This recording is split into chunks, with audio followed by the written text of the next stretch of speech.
begun. And all points yes to recording. Okay, wait. There we go. All right, here we go. Core begins in 3, 2, 1. For centuries I have felt their coming. Shrouded in vanity, they believed themselves obscured.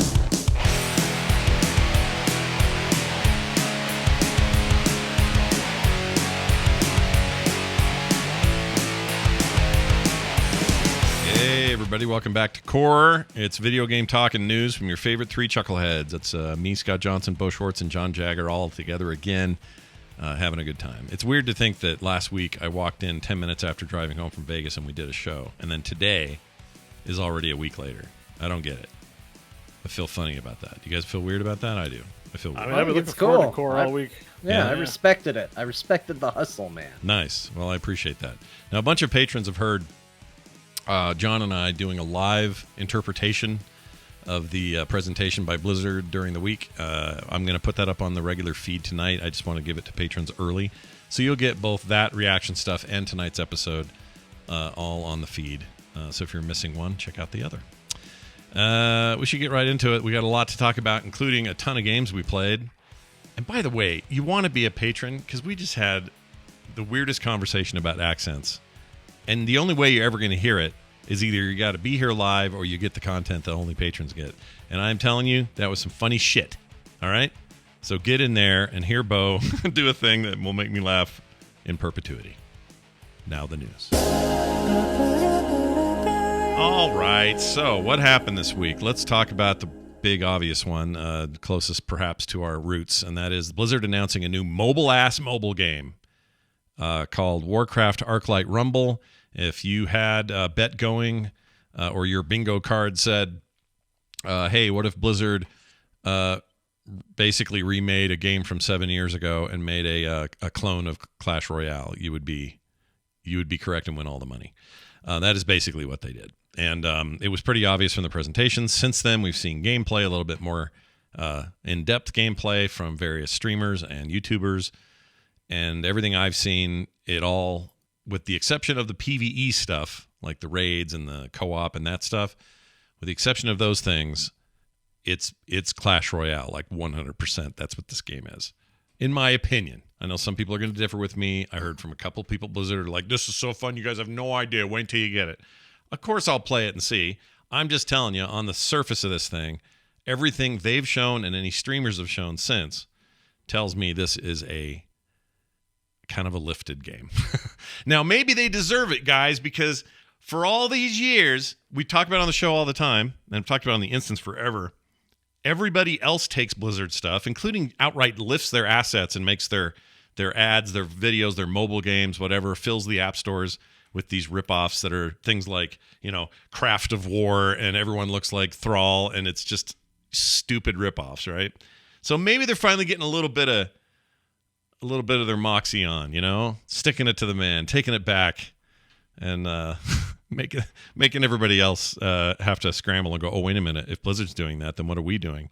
So I don't know. Thoughts, feelings? John, I know you hated it, so you probably don't have a ton to add, but let's get it. I don't hate it. I mean, here's what I'm going to say. This game is not for me. I don't think I'll ever play it. I'm not interested in it, really, but I'm glad it exists. Yeah. And here's why. So I've thought a lot about this in the days since we saw it. Yeah. And I think it's good. For the longest time, we've talked about this before. We put Blizzard up on a pedestal. And we're like, oh, Blizzard, they're so special. Yeah. Look at how special they are compared to all other game companies. And, I think it's a Kool-Aid that Blizzard themselves drank. And they thought, ooh, we're special. And, we had our, they did what they did. They got in trouble for it. They got called out. Things fell apart. They got knocked off the pedestal. But I think a lot of people still, as much as they don't want to admit it, put them back up on that pedestal. And I think some of that is because it is such a long delay between games coming out. They're not the company churning out a sequel every year. They're not the company that has 18 different properties that are getting iterated on constantly. Like, when Blizzard puts something out, it's typically considered, this is prestige, you need to pay attention to it. And I think a lot of us, as people who played primarily Blizzard games, developed an expectation of, well, if it's Blizzard, it's for me. And I think this indicates a move away from that. This indicates like, we're Blizzard. We're a video game company. We make video games. Here's a video game. It's a mobile video game. With all the trappings that come with that, it doesn't really look like a Blizzard game. It looks like any other mobile game that you could go out and play. That's not to say that it's not fun. Like, for people who like this kind of game, I think it'll be great. I think it'll make them a ton of money. I think it'll probably make them more money than a lot of the games that we hold so cherished and favorable. So I'm not even saying it's a bad idea that they do it.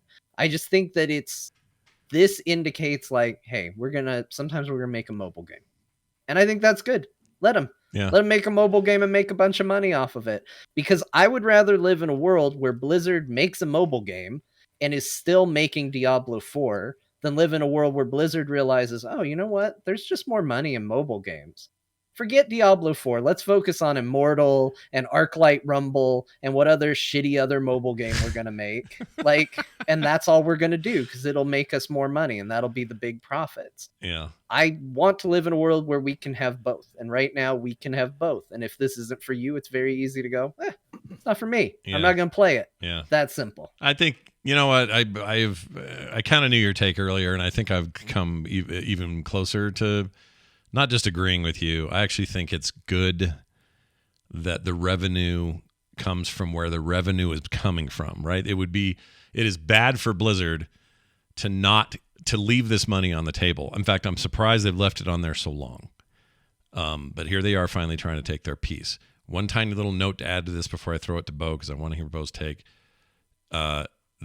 Apparently the game that Corey Stockton was head of, this is the Tom Chilton project, by the way, this Arclight Rumble.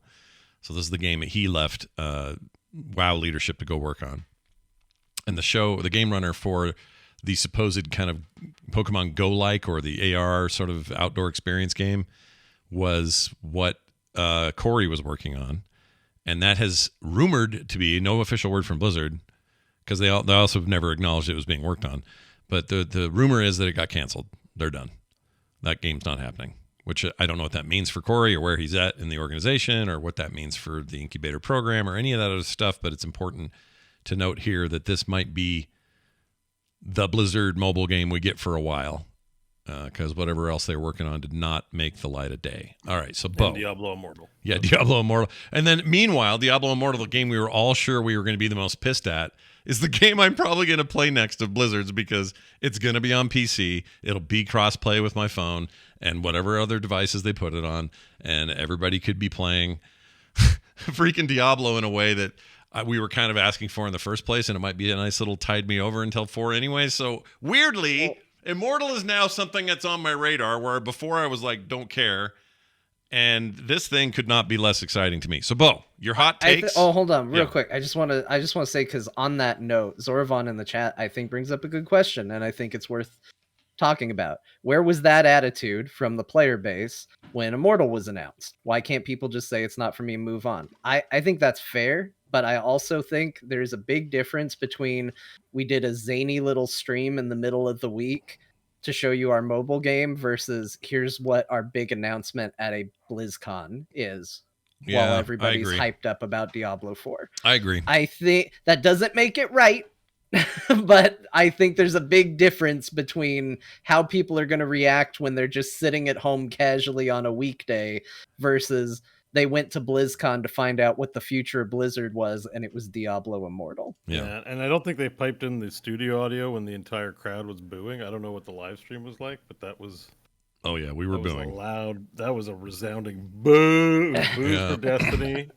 Boos for this. Is that the same year? The Destiny the thing? Destiny and Immortal same year. Oh, that was pretty rough. That wasn't even main show yet. So much booing.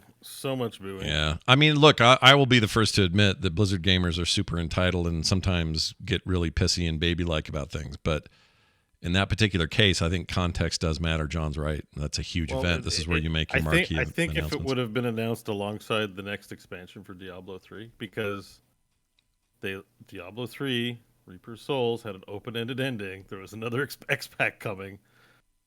Still never forgive him for that. And we now know it was canceled. I wish no that was reason, all. and then I we wish got that was this all I had to be instead. mad at Blizzard about, was the fact that they canceled their second expansion. I wish that was all that you could be mad at these days, but I'm still pretty mad about it. I'm really No, like, I think I talked about this on stream a little while ago. Like Blizzard has broken my heart several times, and I'm just kind of over it. Like for the, it was not getting expansion for Diablo. I can live. HGC getting canceled. I can live. Then Heroes getting short shrift and being discontinued. I'm starting to get upset. And then, even then, you can go back to core episodes, and I'm like, there's a cottage industry about bashing Blizzard. I hate it. These guys who content creators, all do it, irritate me. And then the sexual harassment world the comes out, piece of de and I'm just like, you know what? Yeah. Forget it. I'm done. Like that's it. Like I want to shill. I want to be enthusiastic for the cool shit you make. Now I'm on cynical side, and do you have it's gonna any take more than interest Arclight in this? Rumble. Do you see this and go, oh, now, well, maybe I'll spend tons of hours on this or something? I want to say that actually looks pretty cool. Their marketing was a bit cringe. I could picture them taking 15-second cut-ups and putting them in game ads and other games and stuff like that. It's totally what the vibe was. So the presentation was cringe. I was pretty like, well, it was animated cool, but I'm just not interested in it. And it was also announced the week that I got my Meta Quest, which we'll talk about later. Yeah. So I'm already just like, whatever. Like, have fun. The thing I sort of realized, though, we're going to talk about this item next, so I'm not sure if I want to wait till later or not to say this. But the thought in my mind, okay, well, I'll preview it and we'll get to it. But like Square-Enix is selling off a bunch of studios and focusing on mobile. Is that it sort of occurs to me that the state of gaming in 2022 is such that there is an open floodgate of influence, of content creator influence in the gaming space, and it's on a specifically narrow band. And because I've been streaming VR is less watchable. I don't have high numbers of watchers to begin with, but I definitely was streaming to one person, probably myself at one point. And I usually very consistently have between 10 to 30 people. And so, streaming the VR, and I'm like, I don't care, I'll stream it. But I'm like, okay, it's less interesting to watch. I understand why. And when I stream Wild Rift and mobile stuff, also, bottom down on the viewers. And I sort of realize there's another force at play when it comes to all this stuff. It's that WoW releases anything, and 100,000 people have diatribes and blah blah blah, so much blah blah blah, that actually influence people to cause reputational damage. That they can't call up GamePro and say, "Hey, go easy if you're going to review it bad." At least say a couple of good things or here's some sweet screenshots. No, you got some balding guy yelling at a microphone about how Blizzard's a shite company or something, or whatever, Bethesda, you name it, whatever. So and it's not a good look, and that's like the number one source of information sales. They don't have control over it. So I realized mobile is resistant to this. The fact is, we can shit on mobile all day, but nobody even cares to watch it all that much. So I think a lot of games are also getting put on this platform because they're seeing more success, regardless of how much shit you throw at it, because they don't have an invested critical class per se. Right. On the It's mobile already game not space. our audience. Like when Well, we go, oh, I hate mobile, like we get an echo chamber of people going, yeah, well then where are all the people that are downloading it? Because it's being downloaded by millions of people. Yeah, they don't watch this stuff, or they do. I'm sure there's plenty of mobile fans that listen to our show that are like, I like these guys anyways, but they dumpster mobile. They're so silly. Yeah. And still just play anyways because who cares? Like my friend Mike plays Hearthstone, the Battlegrounds. That's like one of his only games. To play on the phone for years. Yeah. And he plays religiously. He sent me a text. I was playing, and some kids thought it was cool, and said my elemental was OP. He doesn't watch the show, except maybe on the odd occasion if something really funny happened. He doesn't watch any gaming shows. The only gaming news he gets is from me, poor guy. Sure. And but he's playing Hearthstone, and that's his one mobile game. And like that's most gamers. And that's when we get to the Square-Enix thing. I'm like, yeah, why would you want to, like, we have this notion that like games are sacred. We're all trying to climb this mountain of critical success, and it's like, they have to respond to shareholders. They gotta turn a profit. There's no profit in making a bunch of angry people pleased that never pleased angry people pleased. Like that's an abusive relationship, and the money's not there. So I look at Arclight Rumble and I'm like, this is probably the best thing they're doing, honestly. Like we might critically look at it and go, what a meh game, and I'm like, this is success. This is success for a AAA studio right now. Yeah, And I agree with that. Not Diablo Immortal. Diablo 4 is probably going to be really great. It's not going to make nearly as many sales comparison to the cost it takes to continue running and to make it. And if something bad goes wrong, like there's another real money auction house, they're going to get reputational damage all over the place for trying something new that didn't work out. So, yeah. So Scott and I actually talked a little bit about this. I don't want to necessarily go too deep because it is on our reaction to the announcement, but it's worth bringing up here for people that didn't hear it. I think Beau's totally right. And I think on the other side of that, though, like I do think this relationship between what would be your AAA games and your more casual mobile games, I do think it is symbiotic in both ways, though, because I do think that, like, okay, Warcraft Arclight Rumble is not going to be for most of the people hearing this.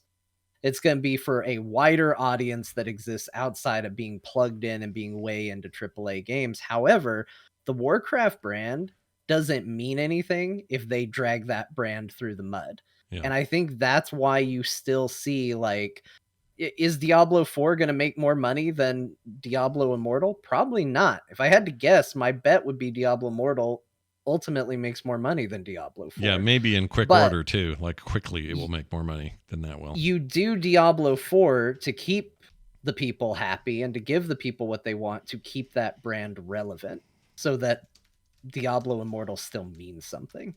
Yeah. And I do think there's an element of both ways, but that's why I always say, like, and Scott, I think you said it a really good way a couple weeks ago. Like, we're the grasshoppers, they're the ants. Yep. And it's good to remember that that's the nature of the relationship when you get, pissy about mobile games and stuff like that.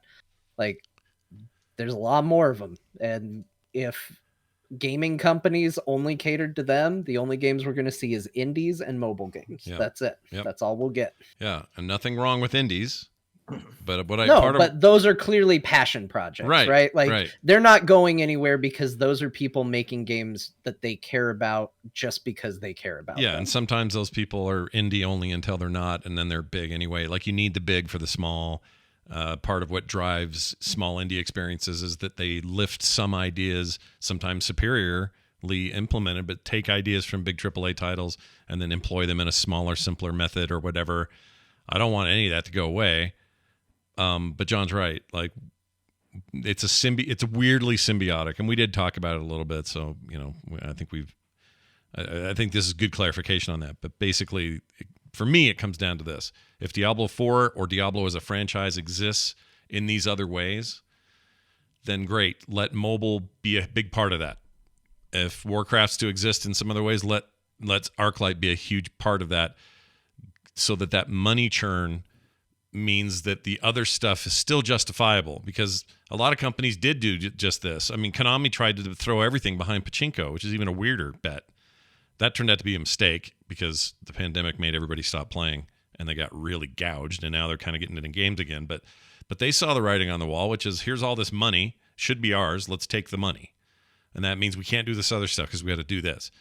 At least this is them saying, again, we're having this conversation in a vacuum outside of all the accusations, outside all the other shit. If we're looking at this just as like a purely, what is this company doing with this effort, then I think this is probably a smart move for them with a game that millions are going to play, which means millions and billions possibly in revenue worldwide, which means a lot more resources at Blizzard, especially given their, this transition to Microsoft, and they need that kind of cash to do that sort of thing.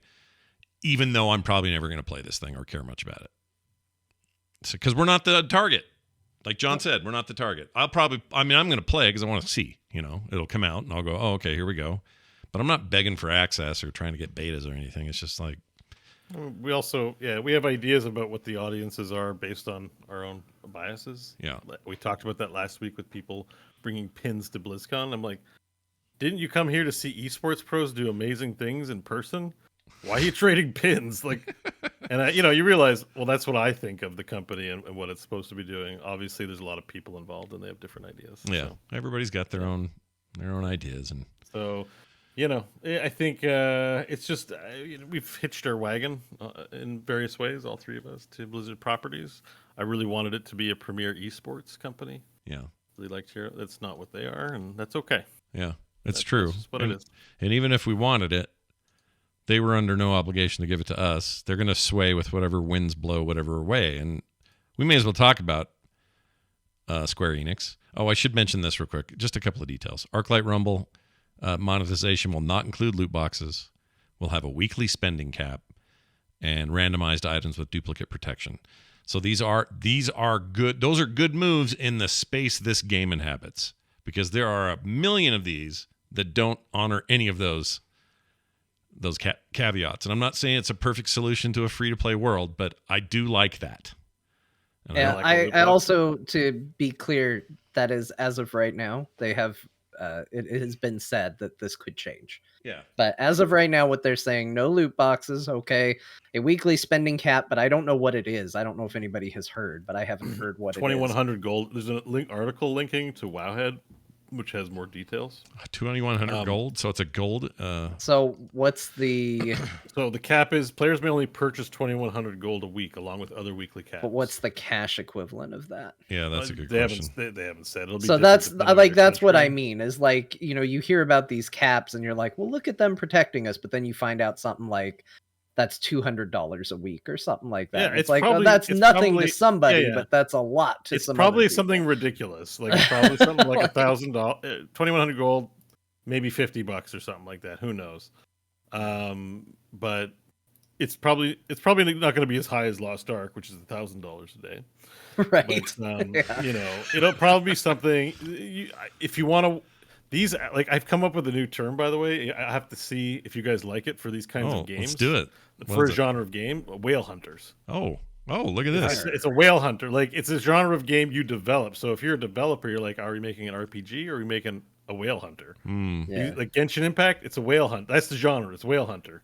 The Interesting. thing is designed to find the spenders, right? Like, you know, whatever it is whatever it is. This is a whale hunter. Oh, let's call them Like- whalers. That's better because it's shorter and it also means the same thing. So they're whalers, right? Don't Yeah, you okay, call a whale sure. hunter Yeah. a whaler? No. Whalers, I like hunter because I don't know. Hunter sounds like they're hunting for the whale. Whalers are like people who work like 18-hour days whaling. You know what I mean? Like, Sure.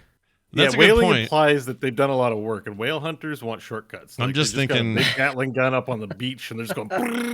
I'm just Those thinking of implying that you the. throw hunter on there and there's no art to the craft. It's Right. like if they've got dynamite, they'll throw it at a whale. If they've Yeah, got, yeah. you know, they'll do whatever they need to. My whole thinking there was just the internet likes short things, and whaler sounds like something you'd actually hashtag instead of whale hunters for some reason. I don't know. Yeah, could be wrong. I feel like it doesn't work then because to me a whaler is like you know, like fishermen are out in the boat 18 hours. It's a terrible life. I read The Old Man in the Sea. Well, we've put them both out there, and we'll see what catches on. I'm like, it doesn't. The analogy doesn't work. Maybe there's a better term though.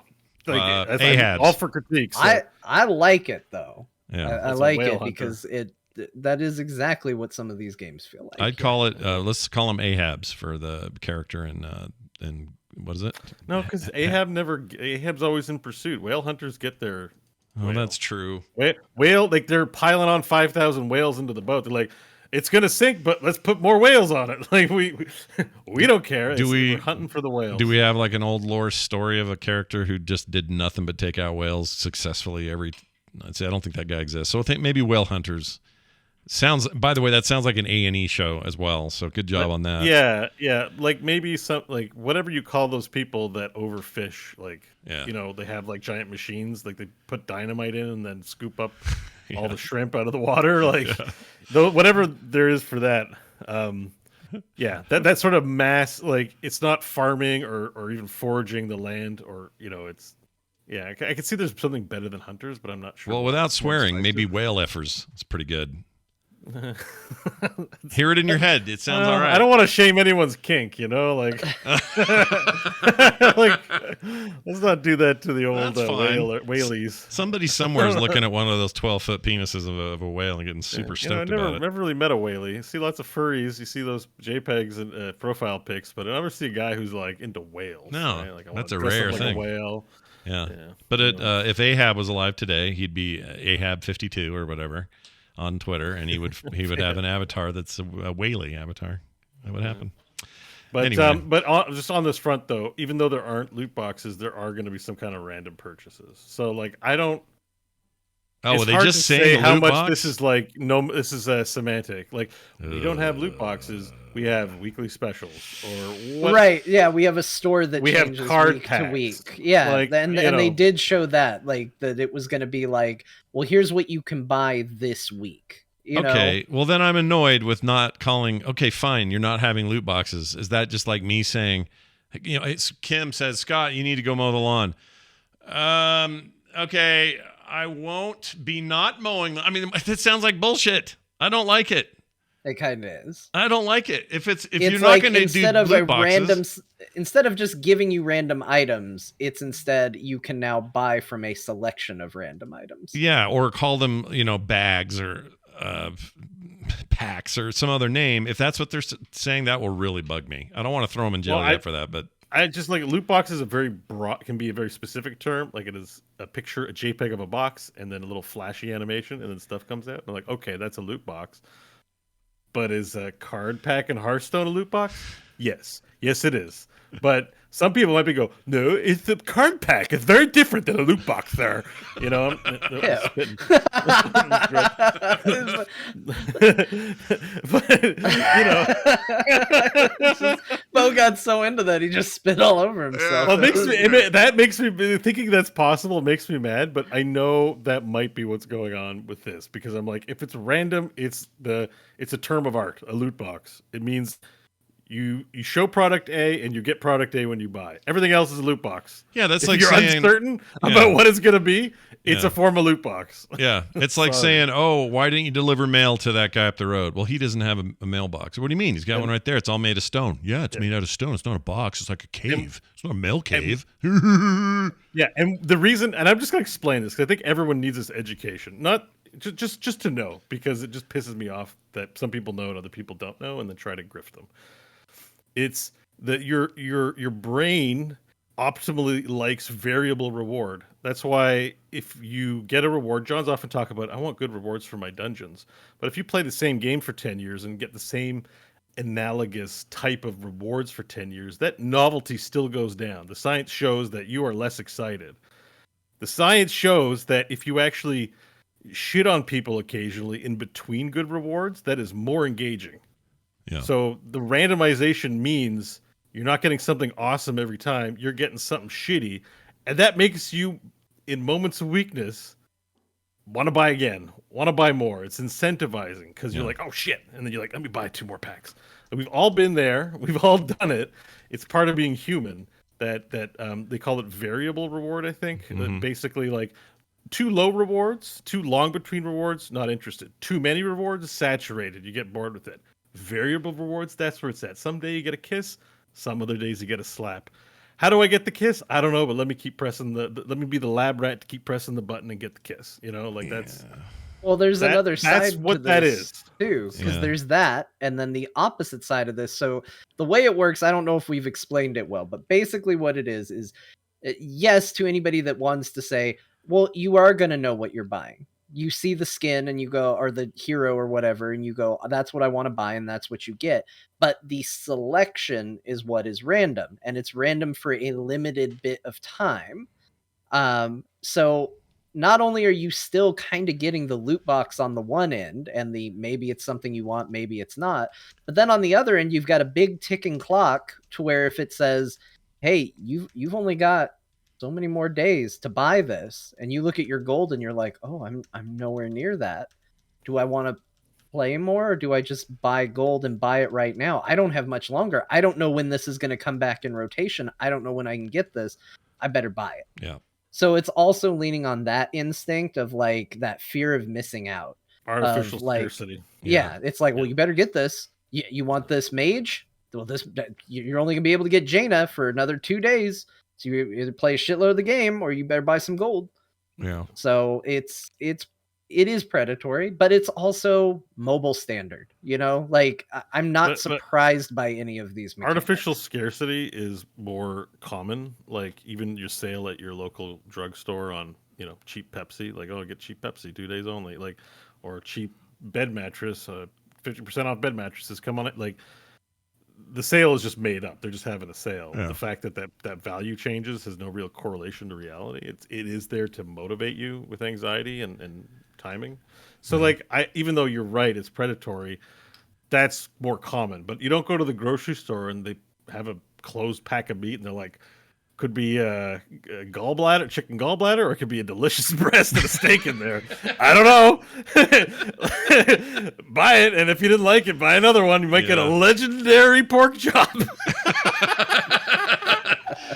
this is good. This is the best analogy. We'd be like in rioting if people did that. This is a really good analogy. Like, legitimately, that is a good one. Everyone always wants to know the difference between this and regular marketing. That's it. That's the difference. You don't buy a bag of potato chips at a store and go, gosh, I hope these are the potato chips I wanted, not somebody's rectum, you know? Like, you don't. Somebody's rectum? I couldn't think of another Scott's thing. like, what's another food? Rectum. What else could be in a bag of chips that is edible? You know, I need a rectum. Big bag of rectums. I don't know how that works. Great. But yeah, that's a really good agree. analogy. And I think that's exactly what they're facing down. So we'll see how well they handle it. My expectation is it'd be like everybody else. What's our mashup guy's name? I just know him as Jamie. TMS Mashups. It's Jamie. Okay. Jamie, yep. All He's right. Canadian All right. also. Hi, also hi, Canadian. Hi, Jamie. Yeah, I hi, just know Jamie. he's probably He hears gonna all stop this by and conversation. probably already making a mashup based around your Australian accent in the pre-show. So we'll see how that goes. Jamie Mashup. Nice to meet you. I do have pork rinds sometimes, and some of those look like they came from pretty close to the rectum, you know? Those pork rinds. You never know where those are being stripped out I of. think the butthole is edible, at least in hot dogs. That's definitely There a are some people processed that rectum. definitely think the butthole is edible. Oh, absolutely. There are probably some listeners right now. Hello to all of you. Right now? We're calling them out. My favorite thing, listening to Core and eating the butthole.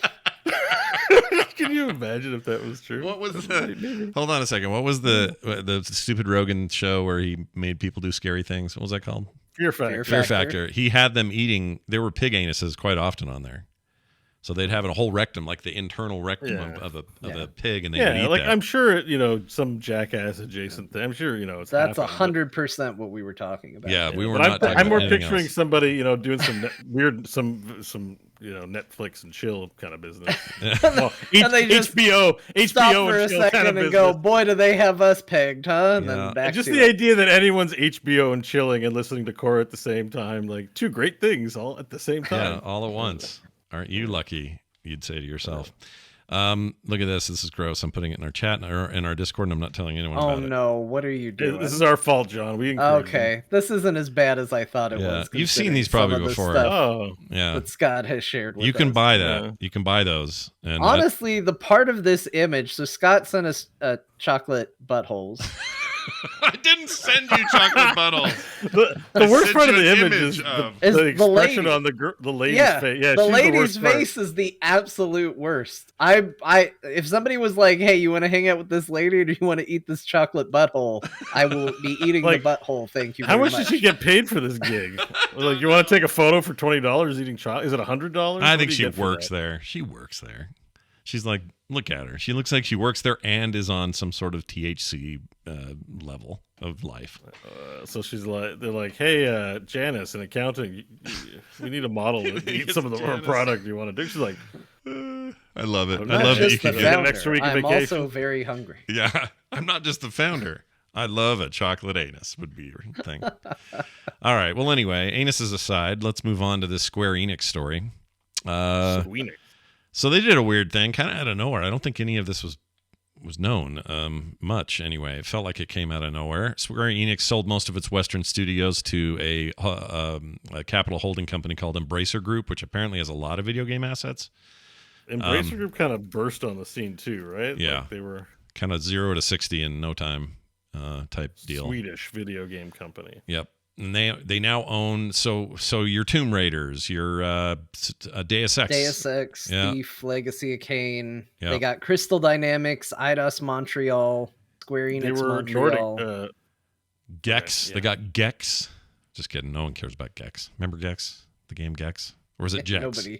Nobody cares. It was that stupid lizard game I that think was... it has. Yeah, no, it was Gex. Nordic. Gex Enter the Gecko. Yeah, Enter the Gecko, and it had like a famous comedian do his voice, and it was a bad game. But I'll tell you what was good: Legacy of Kain and those games. With the speaking of Corey Stockton at Blizzard. This used to be where he worked. But Legacy of Kain, and then its sequels, Reaver of Souls, was it? Soul Reaver. Amazing games for their time. I'm sure there's, better things now, but love that. The Legacy of Kain in particular, I thought was so rad. And I played it on my PlayStation 1. Yeah. Anyway, they got them all. They also say they want to invest in blockchain, according to their press release. Oh, good. Yeah. It's Square Enix. Yeah, Square Enix. Not Embracer. Not Embracer. Right. This was in Square Enix's press release about the purchase. They basically said they want to invest the money in technologies like AI and blockchain. Yeah. We don't want to talk about Embracer, but we want to talk about why Square Enix did this. Yeah, we don't care about Square. I mean, we do. Embracer got a good deal. They're fine. Now let's talk about what Square Enix. How much did. what'd they get? 300-something million? 300 million. Yeah. Okay, so pretty good. I think a pretty good deal. I never asked for this. I think that they probably got a better deal than most would have. I also think Square Enix has always had an awkward relationship with their own Western purchases. European. Well, they and clearly American have companies. unrealistic expectations on how they should be performing. Yeah, that is for sure. Yeah. I think, and this is where I wanted to bring it up with how you felt, John, as the Final Fantasy 14 player. Yeah. Because I don't think they think very much Final Fantasy 14 either. I thought I saw that somewhere in my reading. Well, I was reading some stuff too. It seems like Final Fantasy 14 gets a little bit of a pass because it does make a decent amount of money for them. Like, still not any, like, it doesn't compare to. They're not impressed. Their mobile games. Like, they sit back and they go, oh, mobile games. But it's like mobile games, MMOs, and then AAA. So it exists in kind of this middle tier between the two, which means it typically gets left a little bit alone. I mean, it's one of those things where, I'd be lying if I said I wasn't worried that, they're going to try and find some way to force NFTs or blockchain on the game. Yoshi P, the game's director, has said that he will not have it in his game, but he has lost those fights before. He's also said he didn't want a store for Final Fantasy XIV. It has a store.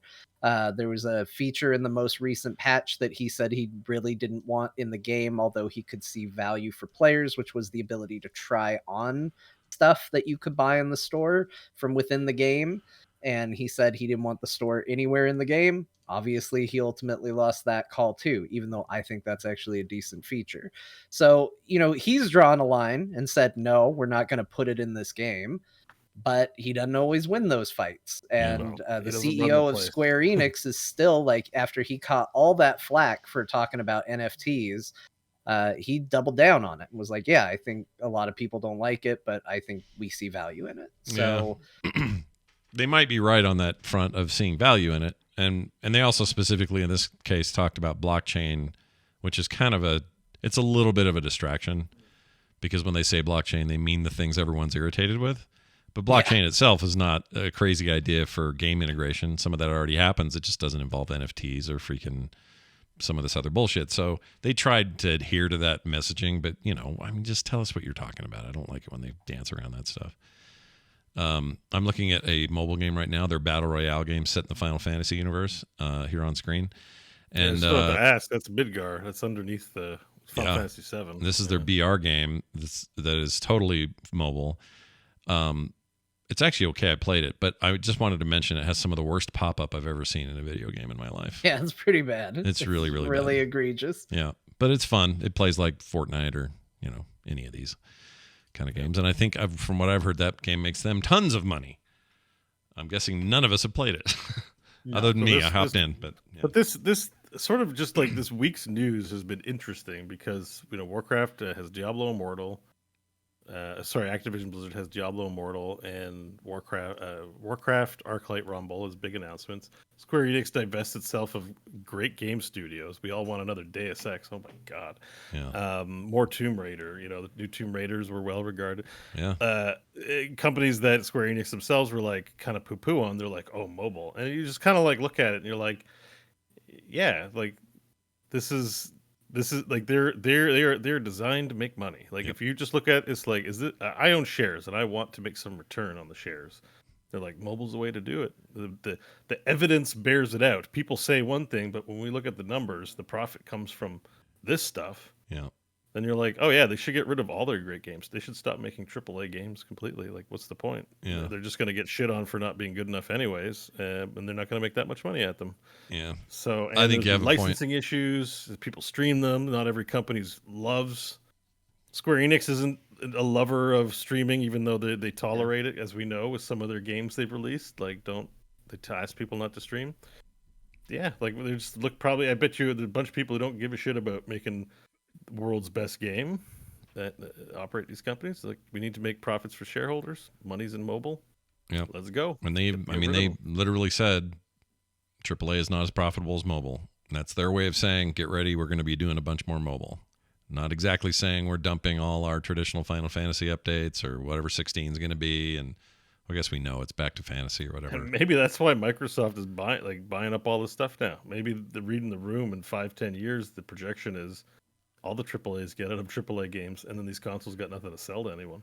It may be. So Microsoft bringing in studios, Sony bringing in studios is like planning to make sure they got product for their devices into the future. What's funny is you could hear all of this talk that we're having, and you could assume that all of this means that big AAA studios and or publishers and or console makers are losing money on their big AAA games. The answer to that is absolutely not true. They're making more money than ever on those games.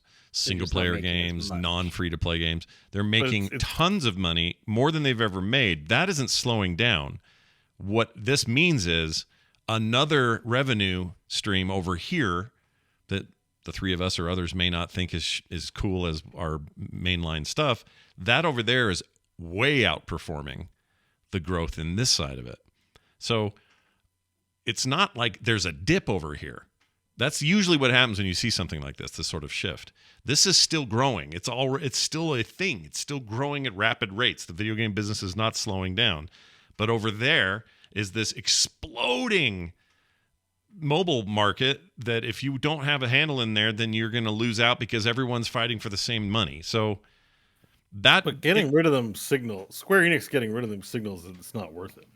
Yeah, it's not worth it to them. And that's my point. If it gets so lucrative on the mobile side that it's no longer worth it for you to make AAA games, even though you're still making money on them, which is what we learned from their Guardians of the Galaxy game. They made money on that. It sold a lot by any measure. But it still wasn't enough for them. Why? Because it's not mobile. It's not whatever those numbers are. Right, because they're looking at it as an equivalent space. They're not looking at it, like you said, as two different things. Right. They're looking at it as video games, one column. And it's like, well, this video game is making us, and I don't know for a fact that this is what they're doing. That's what it sounds like, though. Right? Yeah. It looks like they're looking at a pillar of money that just says video games. And it's like, well, what did our video games earn us? Well, these mobile games earned this, and this Guardians of the Galaxy game earned this. And they're like, how much money did we put into that? Why'd we do that? That didn't make very much, all things considered. And look at how much we put in. Whereas these games are making way more, and we put almost nothing into it. Yeah. Like, why would we keep that? But I think that this is a fallacy, and I think it is going to burn a lot of companies in the future. This is where my real concern comes in, because I look at companies like, and I talked about this with someone on Twitter the other day. I talked about it on my stream the other day. Right now, Netflix experienced its first loss in subscribers since they moved to being primarily streaming. 230,000 or something they lost. Freaking out about it. Yeah. They're like, what's happening? And the big scapegoat in the corporate room is account sharing, is what's getting blamed for it. Yeah. But when you think about it, Netflix was doing some pretty smart things. They got a lot of people on the streaming bandwagon. One, because not a lot of people were doing it. Two, they enticed a lot of people by going, hey, you know those shows that those greedy television companies canceled? We're bringing them back. You're going to get more seasons of Arrested Development and all this stuff. Yeah. And then they were one of the first companies to kind of see the writing on the wall. And you can tell a meeting happened where someone said, hey, what happens when all these companies that we're streaming the products for realize, well, why don't we just do this ourselves? And they said, okay, we got to get ahead of this. Let's do Netflix originals. We'll do our own shows. We'll do our own movies. Very smart, very forward thinking, because really I feel like they got on that very quickly. Agreed. But then they played this game of, well, we've noticed a trend that if we launch a new show, it gets a bunch of interest in the first season, and then interest dwindles as seasons go on. But we get a big spike whenever we do a new Netflix original. So instead of continuing to let these shows run their course, let's cancel any show in its third or second season and launch a new show in its place. And let's just keep doing that. And that's exactly what they did. And there were so many good shows on Netflix that don't tell a complete story because they just got canceled on season 2 or 3, sometimes even before that. And then they launched another show that then also didn't go anywhere. Right. So nobody's going to have faith that Netflix television shows are going to ever pay off. I'm not ever going to get invested in a Netflix show. That doesn't mean anything to me anymore because I have no faith they're going to complete it. Meanwhile, what they probably knew was going to happen happened. Everybody launched their own streaming service for their own products. So you can't rely on Netflix for movies anymore unless it's their original movies. So that's really all they have now. And I don't know if I've ever seen a Netflix movie that I thought was really, really excellent. I can't think of one off the top of my head, but even if they did, we're at a place where it's like they're raising prices while the content that I care about or am interested in is dwindling. Yeah, it's a weird price hike combined with that. Place. That's 100% true. And you're right that here's the disgusting thing about it, and kind of what I was trying to make the point about earlier. Netflix losing 233 subscribers in the large scheme of things for them is nothing. Yeah. It's nothing. This is purely an investor outrage that then translates to customers because we're stupid cheap. But the point is, they still, by far, have the largest audience of online stream subscriptions by miles and miles and miles compared to Disney Plus and HBO Max and everybody else. But so what that means is they're already still hugely profitable. They wouldn't have lost money had they not had to pull out of Russia. They would have been okay. So there's all these reasons to look at it and go, this is barely a blip for them. Okay, yeah, it's their first loss of customers, but you just recoup and keep moving and whatever. Instead, everyone is like, the world is ending.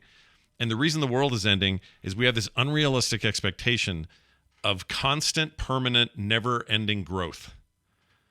And it's just never sustainable. They have no underlying value. Like that, John's point is that if they would have had a catalog of shows, they'd have their own underlying value. Because I think the thing we're sort of losing sight of with all of this is companies are not valued based on what they did or what's going on today. It's about the projection. So you could be massively successful, but if everyone knows you're out in 2 years, your stock price goes down, people are mad, heads roll.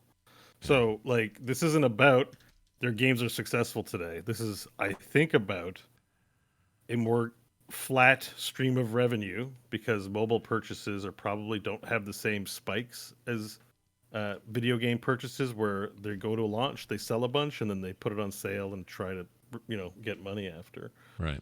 So the revenue stream is very up and down unless you've got a cash hose like World of Warcraft, League of Legends. But everyone gets to have a cash hose in mobile because of the pricing model. The pricing model means they're probably generating more consistent revenue and showing growth as they add new titles and don't make big launches out of them. Mm-hmm. Generally, you just kind of see the games appear and they persist for a period of time. And so I think what it is for Square-Enix, if they're sitting down and just using numbers, they're looking at a highly volatile revenue model versus one that is more flat but positively trending, and that's easier to sell to people. Yeah. And that's where Netflix is losing because, yes, there's competitors, but as you said, they don't have any underlying... If everyone leaves and Netflix just has their own shows, then nobody saw it. They poof, they're gone. And maybe that's the future. Their value is in their agreements. Right, but my whole point is that they're not actually in that position at all right now. Like there's the pictures being painted that they're losing somehow. They're not losing. I mean, they lost 230,000 things partly due to Russia. But the projection might be that they're play it out in the next 5 years. Everyone's got their own streaming services. Everyone making their own shows will make them exclusive. Halo is only available in a certain place. Sure. All the cool unless stuff. It's eroding away their popularity. But unless they figure out a way to pull themselves out of it, then investor feedback or investor panic was unfounded. To me, this is right now you're going to go pay $5 to $6 a gallon where John and I live for gas, which is ridiculous. But also at the same time, Exxon posted their highest grossing quarter of all time, of all history. Yeah. It's hard to reconcile the fact that that's history. I hate that. I hate That's it. history. Yeah. That's old news. Whatever happened today is old, because a value of something in a bit, like reason you would want to buy shares in a company is because you're going to make some money in the future. Yeah, Not it's all this second. futures. Yeah. So value means having a price tag means it's always buyable every second of every day, especially in this day of like micro trading and all that jazz too. Yeah. So your value, the perception of your value is where it's going. That's why GameStop shot up. Because the fact that people were buying in such volume implied that there was something somebody knew, and then they found out it was a troll. Yeah. You know, like that.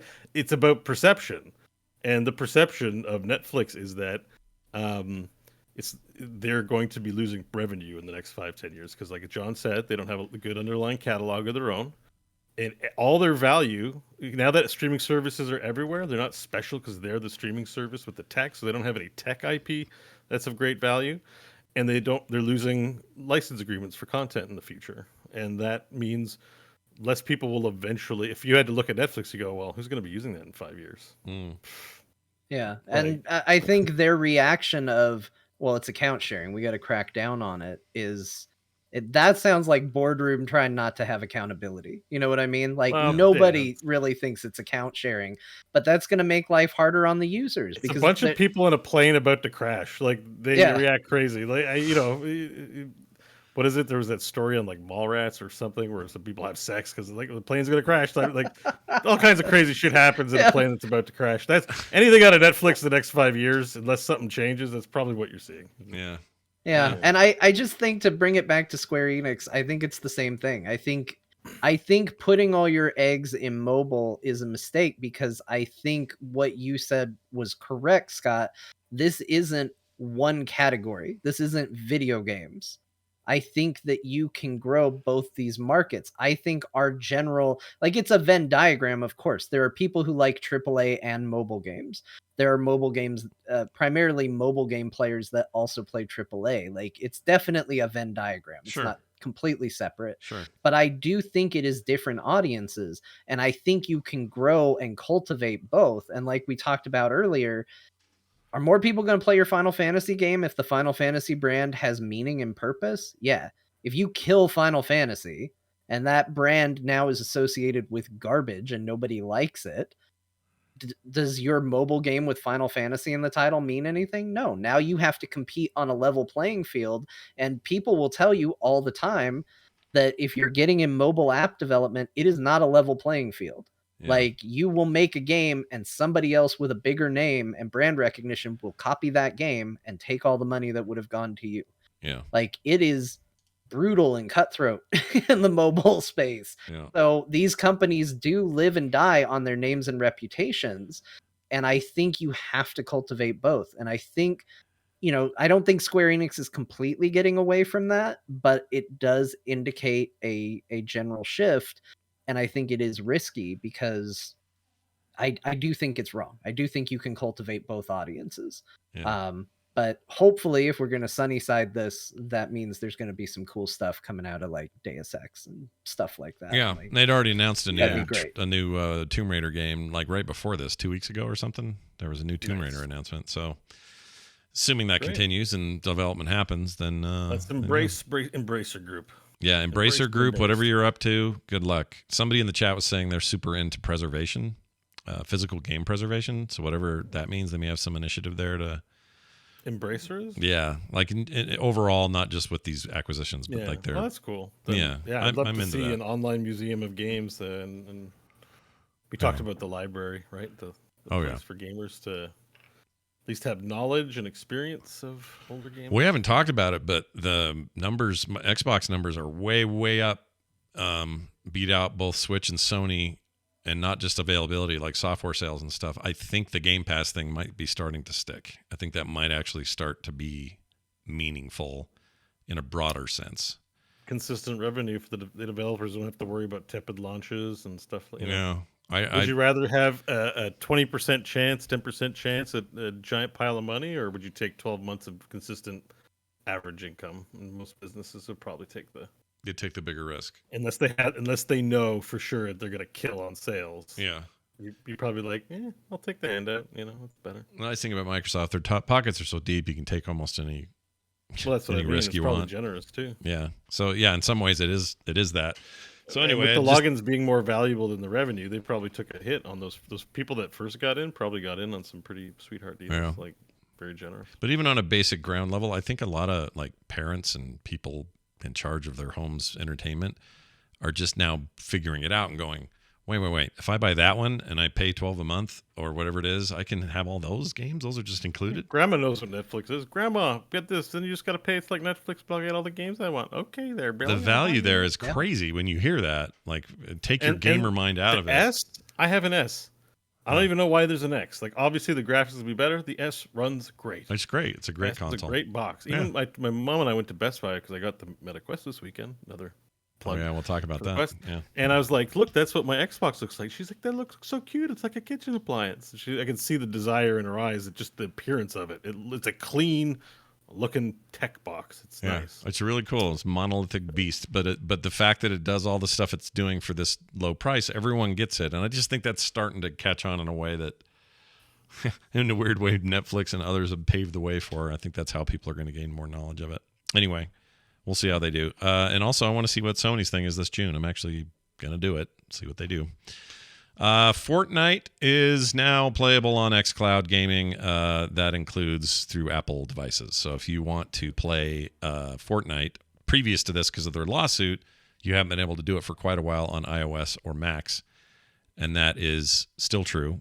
While that's all being, they're still litigating the hell out of each other. But it will be playable through Microsoft Xcloud on those devices.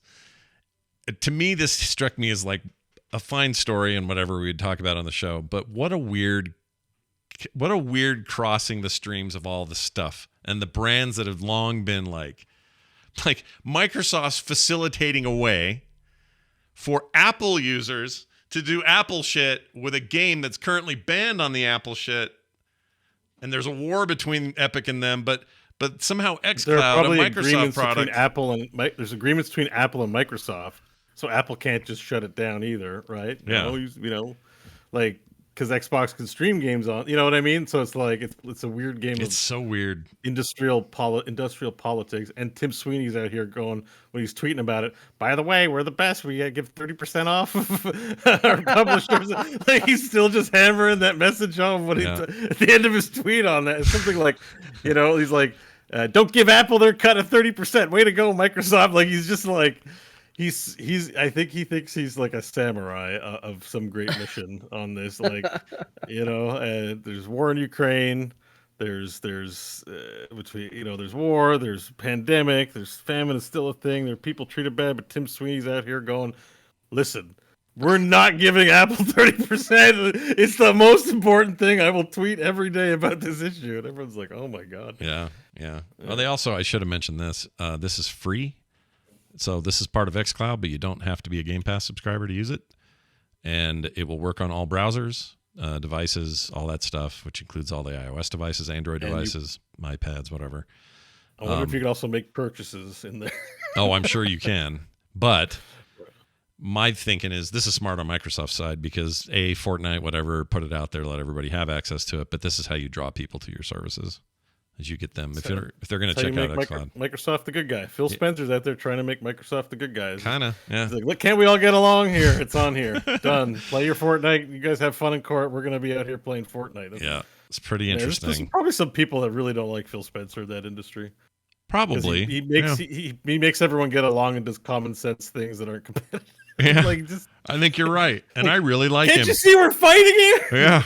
Like he doesn't have any of that warlike stuff going on. It doesn't feel like it. I know he has the war chest for it, but it just feels like he's like, yeah, we're doing this thing. We think it's good for gamers and us. We like it. And I sure like to play Quake. He's just like a nerd like the rest of us. Yeah. At least it seems that way. So please don't have any you weird... never know behind the scenes, but certainly his public personas and his actions. Yeah, don't give us... I don't want some weird revelation. Don't tell... I don't even want to know the news. If it ever comes on that Phil Spencer, eats goats... He's a whaley. Or whatever. Or if he's a whaley. or whatever He's it a is. whaley. I don't He want to likes know. Dressed up as a whale, maybe, allegedly. I don't know. I'm not smandering anybody. Yeah, I don't. Mandering. I'm not smandering anybody, but I just you know, remember. he might be a whaley. I just you know, remember I when might be one too. This is for when all I I know. really not fell in love with the guy, but when I first went, oh, okay, Phil Spencer, speaking my language, is when they talked about this acquisition. We're talking about the biggest tech acquisition of all time. So much money, so many intertwined things to think about, do blah blah blah, just crazy across the board. And one of the first things out of his mouth was, "Well, we'll have access to the Hexen IP, and I'm pretty excited about what that might mean with Hexen." And I'm like, "You're talking about Hexen? Hexen's this amazing game from the '90s that I love so much, but why is the CEO of Xbox, with all this power he's wielding, he's just talking about how cool Hexen is?" I love That's that. the one he wants to play. That's the one he's into. I love that. Freaking love that. He's a legit gamer. He's not he's a legit gamer. Yeah. Like Gabe is a legit gamer. I'm pretty sure Tim is too. With all his weird takes, he's still probably one of us. Yeah. Yeah, being a gamer doesn't look. There's one thing I learned about talking about video games with people. Being a gamer does not preclude you from having weird ass takes. Oh yeah, no. But I'm not sure about Fils-Aimé. You know, I'm like, I don't know. No, he did an interview. I saw this recently. It was funny. They said, "What's your favorite non-Nintendo game?" Yeah. Because he's always been just the mouthpiece for Nintendo. So any game you talk to him about, it's like, "Oh, Nintendo this, Nintendo that." And they said, "Okay, what's favorite non-Nintendo game?" And he immediately, like, no hesitation, went Halo. So he's at least made it that far. Yeah, it's about time, because for the first year or two of his exit from Nintendo, it didn't even then you could give him a question like that and he would somehow turn it into a pro Nintendo conversation. Like, he was so ingrained in that. And now it sounds like maybe he's at least willing to admit that he likes other things or something. But again, does he? I just wonder if that's like, I sort of think we forgive him because that's like maybe old school corporate thinking. Don't give play to the bad guys, give play to the good guys.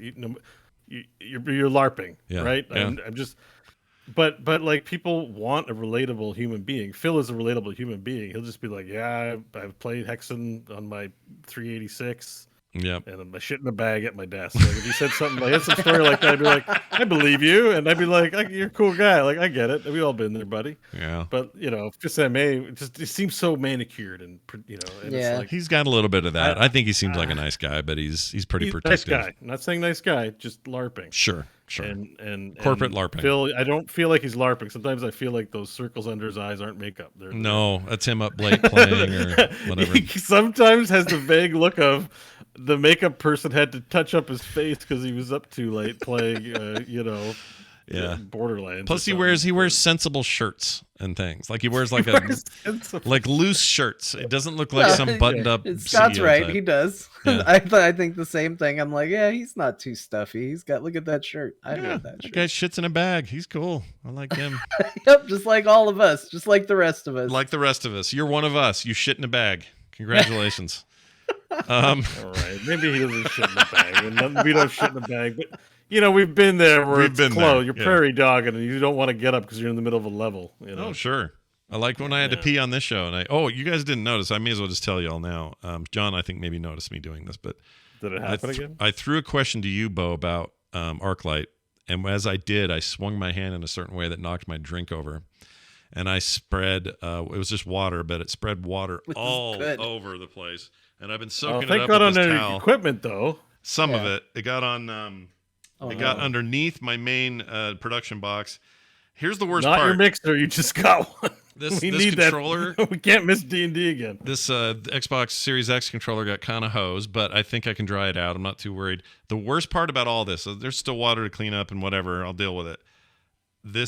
I use this thing to clean it up. My mouse mat, I don't know if it's because maybe there was food on it once or maybe something else, but because of the water and then me wiping all this up, my mouse mat smells like cat pee. Like, just the worst smelling. I don't even know what. No, I don't know how to. Cat come and pee on there one No. time and you didn't notice? Well, I mean, we have a cat, but this room's locked all day, so I don't know how he gets in here. I mean, I Our don't know. stupid cat peed on us while we were sleeping the other night. That sucked. Oh, no. Why did he pee on you? Was he mad at you? He's mad about something. Did his litter change? I think his litter box needed changing, and it was one of those things where like I noticed it, and I was like, well, tomorrow. But apparently, he didn't agree with the tomorrow sentiment. Oh man, that's so gross. It is Don't like piss that. It's off more the like a cat. chemical pee. Not. Someone in the chat says meth in the basement. It's like that. Like somebody's up to something down here. That's what it smells like. So I don't know if I should do. Should I just get rid of this mouse mat and never have it again? I mean, Yeah, we talked yeah, about that's urea, weird. and I I mean- got shouted down for my fears of urea. If your mat's made with urea, it's a perfectly fine chemical compound. No need to freak out if it smells like cat pee. Okay, it's not gonna poison you. All right, it's fine. that came up again. It's fine. It glows in the dark, but it won't kill you. Okay, I'm not worried anymore. It turns out now. Yeah. I If mean, you don't like the Richard smell, took take it the away and Pepsi get Zero. something that smells okay. But then otherwise, you're fine. Yeah, forget it. All right, our final story, a little bit of flavor fun here. Stone Cold Steve Austin, because he said so, was his thing, right? That's what he said? Yeah, because Stone Cold said so. It's because he said so. Favorite Zelda game is Breath of the Wild. And so now what do you now what? He's picked it. Yeah, So I'm not going to talk about weapon breaking anymore because I don't want Stone Cold to come after me. yeah. I think You he's like wrong weapon though. breaking? Just to I be think clear. let me say this. Without breaking weapons, he might be right. With breaking weapons, he might be wrong. That's where I stand. Yeah. It's just I You go guys should Wind kinda Waker. listen to If Rick. I got to pick a favorite, it's either Wind Waker or Link to the Past. 100%. One of those two. A Link Between Worlds was also good. There are Yeah, many. it wasn't as good. That's true, but there are many good Zelda games, and they are all better than Breath of the Wild with breaking weapons. Take that out, suddenly Breath of the Wild just shoots up the list and might even be number one. It's Elden Ring. I don't want Stone Cold mad at me, so I'll say whatever Zelda game he wants me to. It was a fun. So it was part of his little quick interview he was doing with Cody Rhodes. He asked him quick fire type questions, and one of them was, "What is the best Legend of Zelda game?" Cody Rhodes said, "Ocarina of Time." Stone Cold cut him off and said, "Wrong! Breath of the Wild." It was very fun. Nobody had any idea that Stone Cold played Legend of Zelda, and I would honestly pay money to watch him. I do think it. it's actually cool that he even had an answer. I think that's great. That Yeah. says a lot about a like dude. He's in his 60s or something, and he's still he can just bring up a video game name. Not that 60-year-olds can't, but these guys are famous. They've had a life of whatever. You don't think of them as just sitting down and playing Zelda one night. No. That's not how I picture them. But anyway, that's great. Stone Cold. Fact. He is a gamer. All right. We're going to do a Dear Martha retro magazine letter. Yeah, I got 3 of them for you today. Ooh, And I like today's these. theme is definitely the more things change, the more things stay the same. These Oh. letters, you could just change things and read them today. They'd still be relevant. But this is from Timeless. July 1991. So 91. Okay. So this is our chance to, oh my gosh, I was 20 that year. That's weird. What year was it? Sorry, 91. 70. 91. Yeah. So this is these are going to come at you and enjoy them. Read in the style, of course, John's Dear Martha, retrospective historical view. Here you go. My dearest Martha, I'm writing in response to the letter Jonathan C. wrote regarding the video industry. And I have to say that I agree with him 100% on the matter. I've played a great many games lately, and I've beaten most of them during a 2-day rental. Some games I can play over and over, and some of them insult my intelligence. They should make action games where you have to do more than mercilessly strike people down, and add a little depth to the characters. Maybe then they would get more attention. What's going on with those video game manufacturers? Yours in this life and the next, Derek Ed. Oh man. So does this mean do we have a reply from Martha for this? No, last one has a Martha reply. Okay, so that one's So- there's that one. Now this one. My dearest Martha, I am writing in response to an item in the Maze Issues Pro News reports. The notion of holding the release date back on Razorsoft's Stormlord because of a little skin is ludicrous. What is it with game editing in America? This so-called controversy would be non-existent in Japan. Sega of America has already ruined one great game, DJ Boy. I agree with Razorsoft Ruined. in that some TV commercials are more revealing than the little that is shown on their cart. They should leave Stormlord as is. P.S. I would love to hear more views on this subject from other readers. Yours in this life and the next, Michael C. Wow. They already ruined DJ Boy. Yeah, DJ Boy. Oh, what are we gonna do? DJ Boy's I been just ruined. love that there was a man out there who was looking forward to DJ Boy, whatever the hell that is. Yeah, never And even he's like, heard of it. It's ruined! Like the way we'd be like, Shadowlands so bad! Like, it's like... Was DJ Boy? It's probably an NES title or something. I'm guessing 91. Yeah, this is probably NES era still, yeah. That's crazy. All right, number 3, which has a response. Here we go. My dearest Martha, I hope I won't have to worry about this, but how do you rate your games? If you're like other magazines, you probably rate games by a 16-bit standard. I hope this isn't true. It seems I can't get a good rating on a Nintendo game anymore because of Genesis, the TurboGrafx 16, and other arcade-quality graphics systems I don't own, or ever will. Oh. The question is, can I get an honest rating from your magazine? Or do I blow my money at the local video store on low-quality games for the NES? Yours in this life and the next, Jason H. I really dislike Jason H. I hate him. He's my least favorite kind of gamer. Okay, so there's that guy, Mr. Troglodyte himself. But he gets a response from old Martha, and here's that. Jason, we can assure you that when we sit down to review 8-bit games, graphics and all, we compare that particular game's graphics honestly and fairly against other top 8-bit titles we've seen, played, and or reviewed. There are such vast differences in memory and color capabilities between 8-bit and 16-bit graphics that to compare the two would not only be unfair, it wouldn't make any sense. Yours forever, Martha.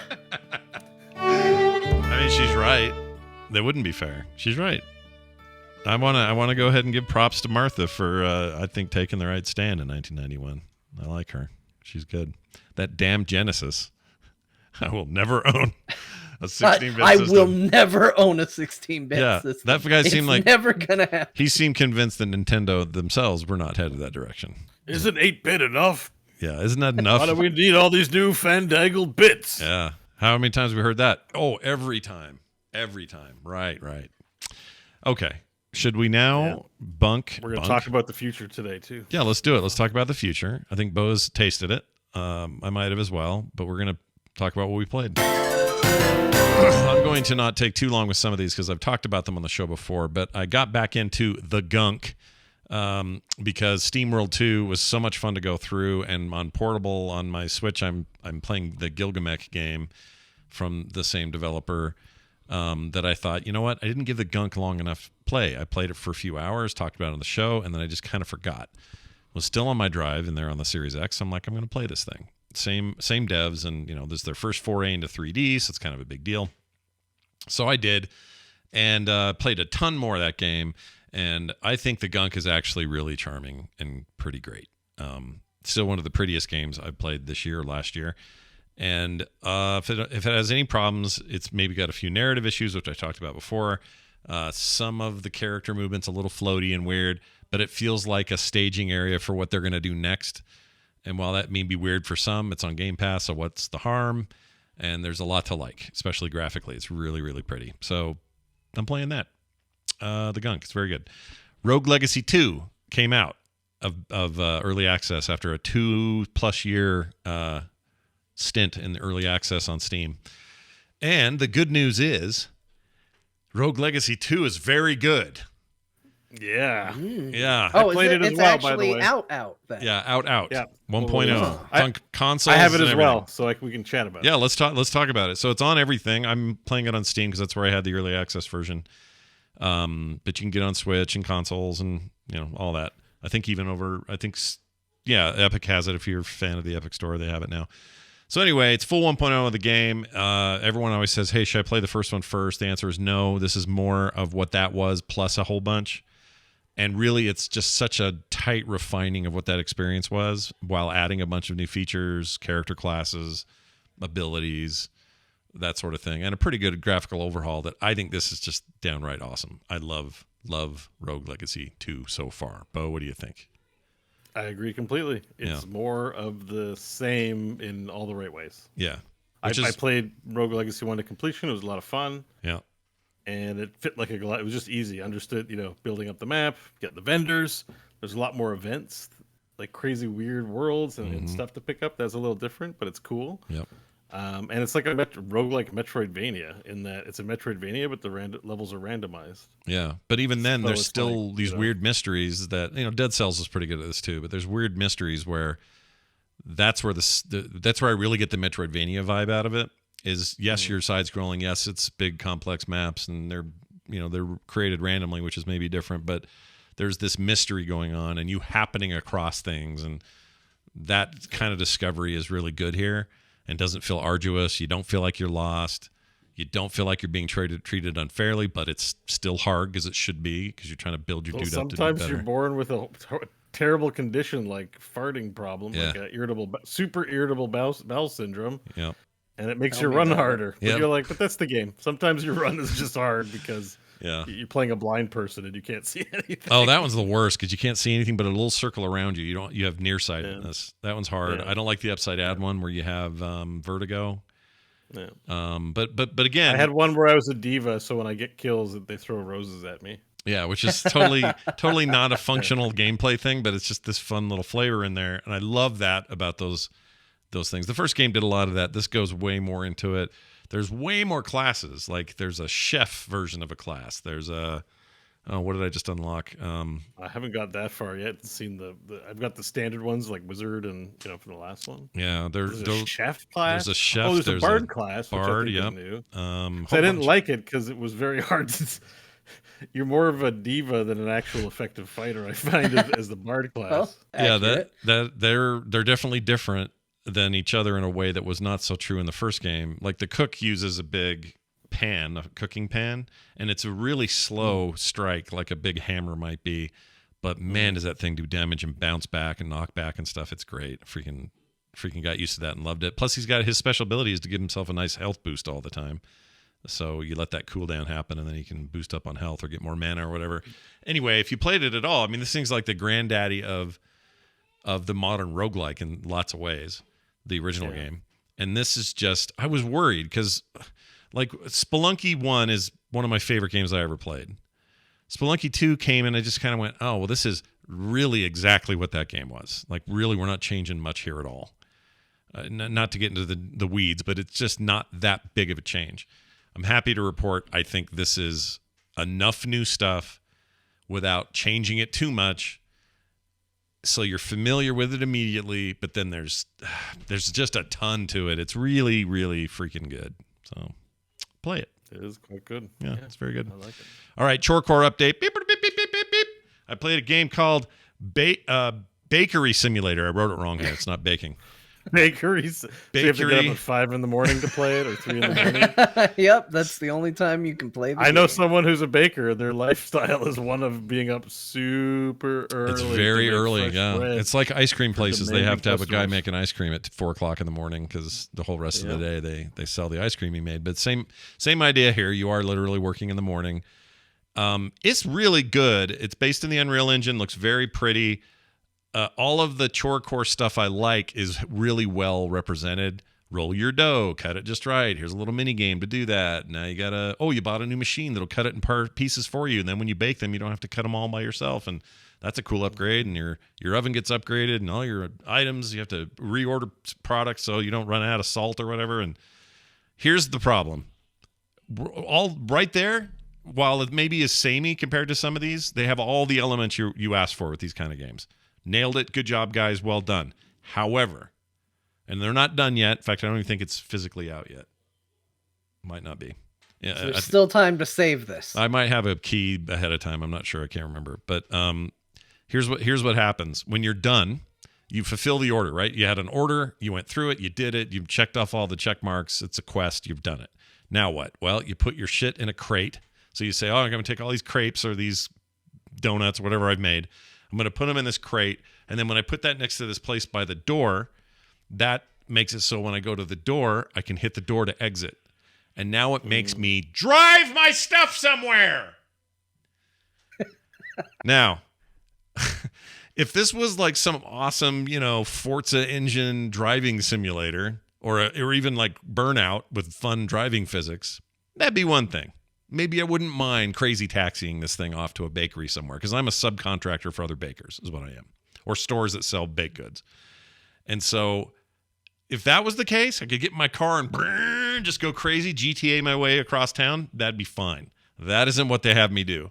It is a uglier version of everything else you've done in the game. It feels like you're going from a modern 2022 engine, and when you get out into your car, it's GTA 3 maybe in terms of graphics and fidelity. The city is terrible looking. Everything's flat, untextured, awful. The car is ridiculous. And your job is to get in that car, and under 50 miles an hour, you can never go more than that. You have to drive your way to wherever the location is. There's like a ping on the map, and you go get it. And then when you drop it off, it says, all right, you all done. You want to teleport back? And that's the thing. That's how you finish a job. And it's not fun at all to do that last part. It's just not fun.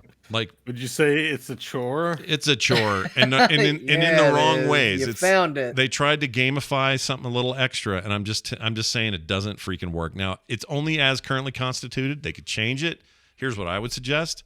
This is common in modern times. You have a service that delivers all your stuff. So when you're done, you pull up a fake phone and go deet doot deet, and the little DoorDash type dude comes and picks it up and takes it for you, and you're done.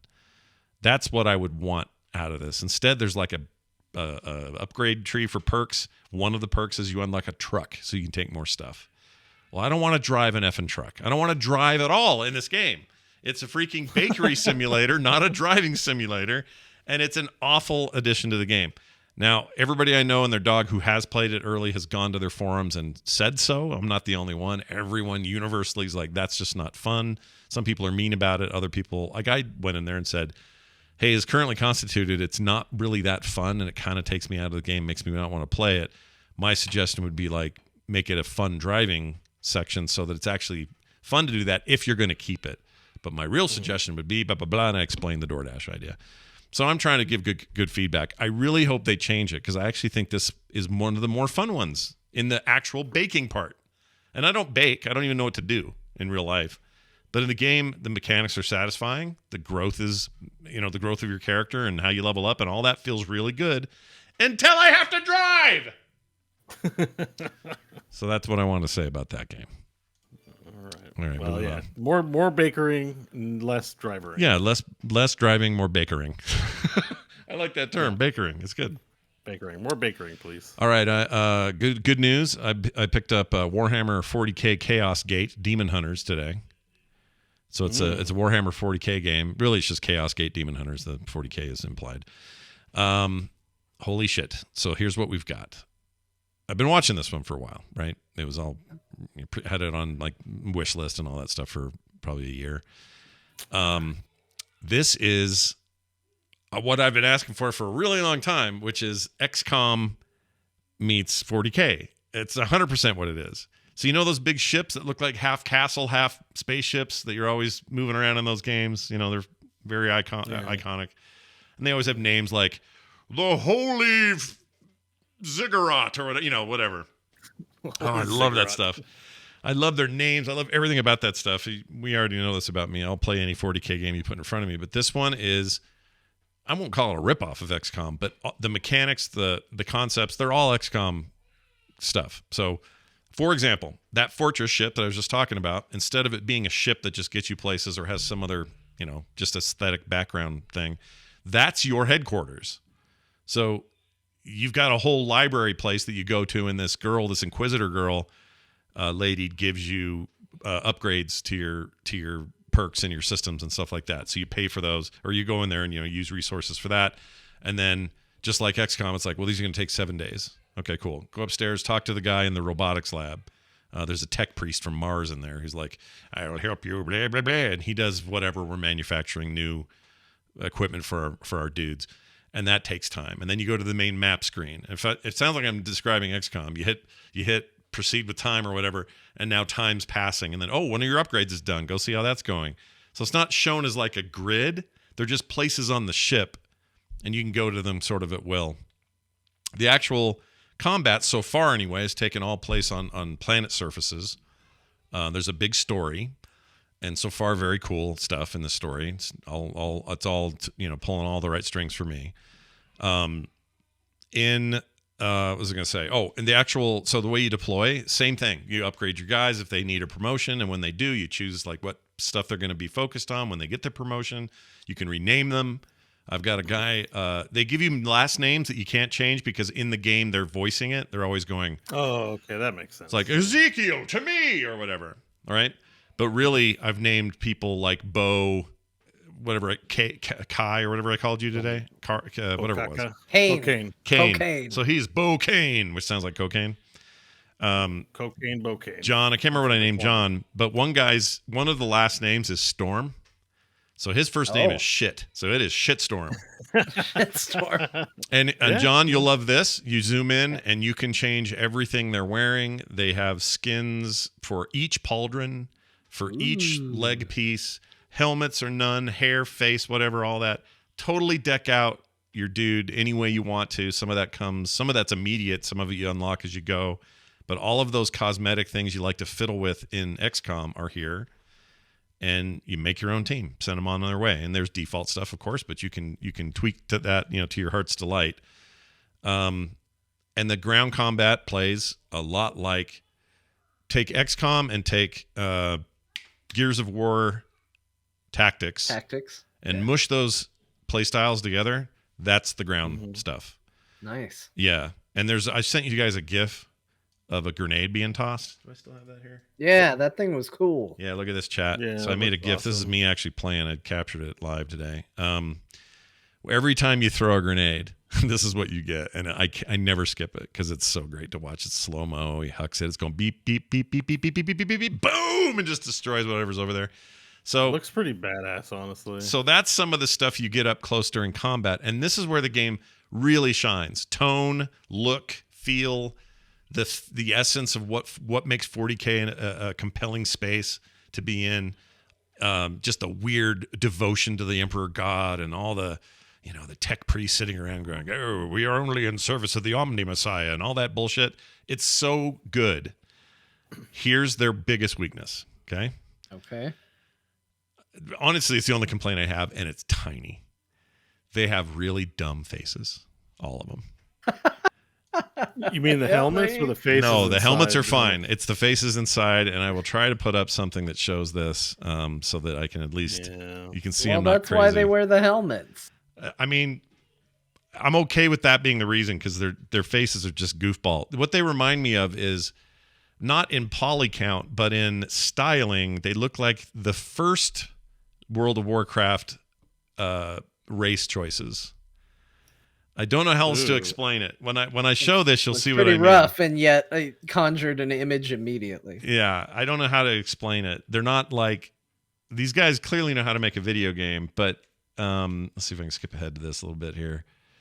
It's all done in real time stuff. It kind of reminds me of StarCraft cutscenes in StarCraft 2.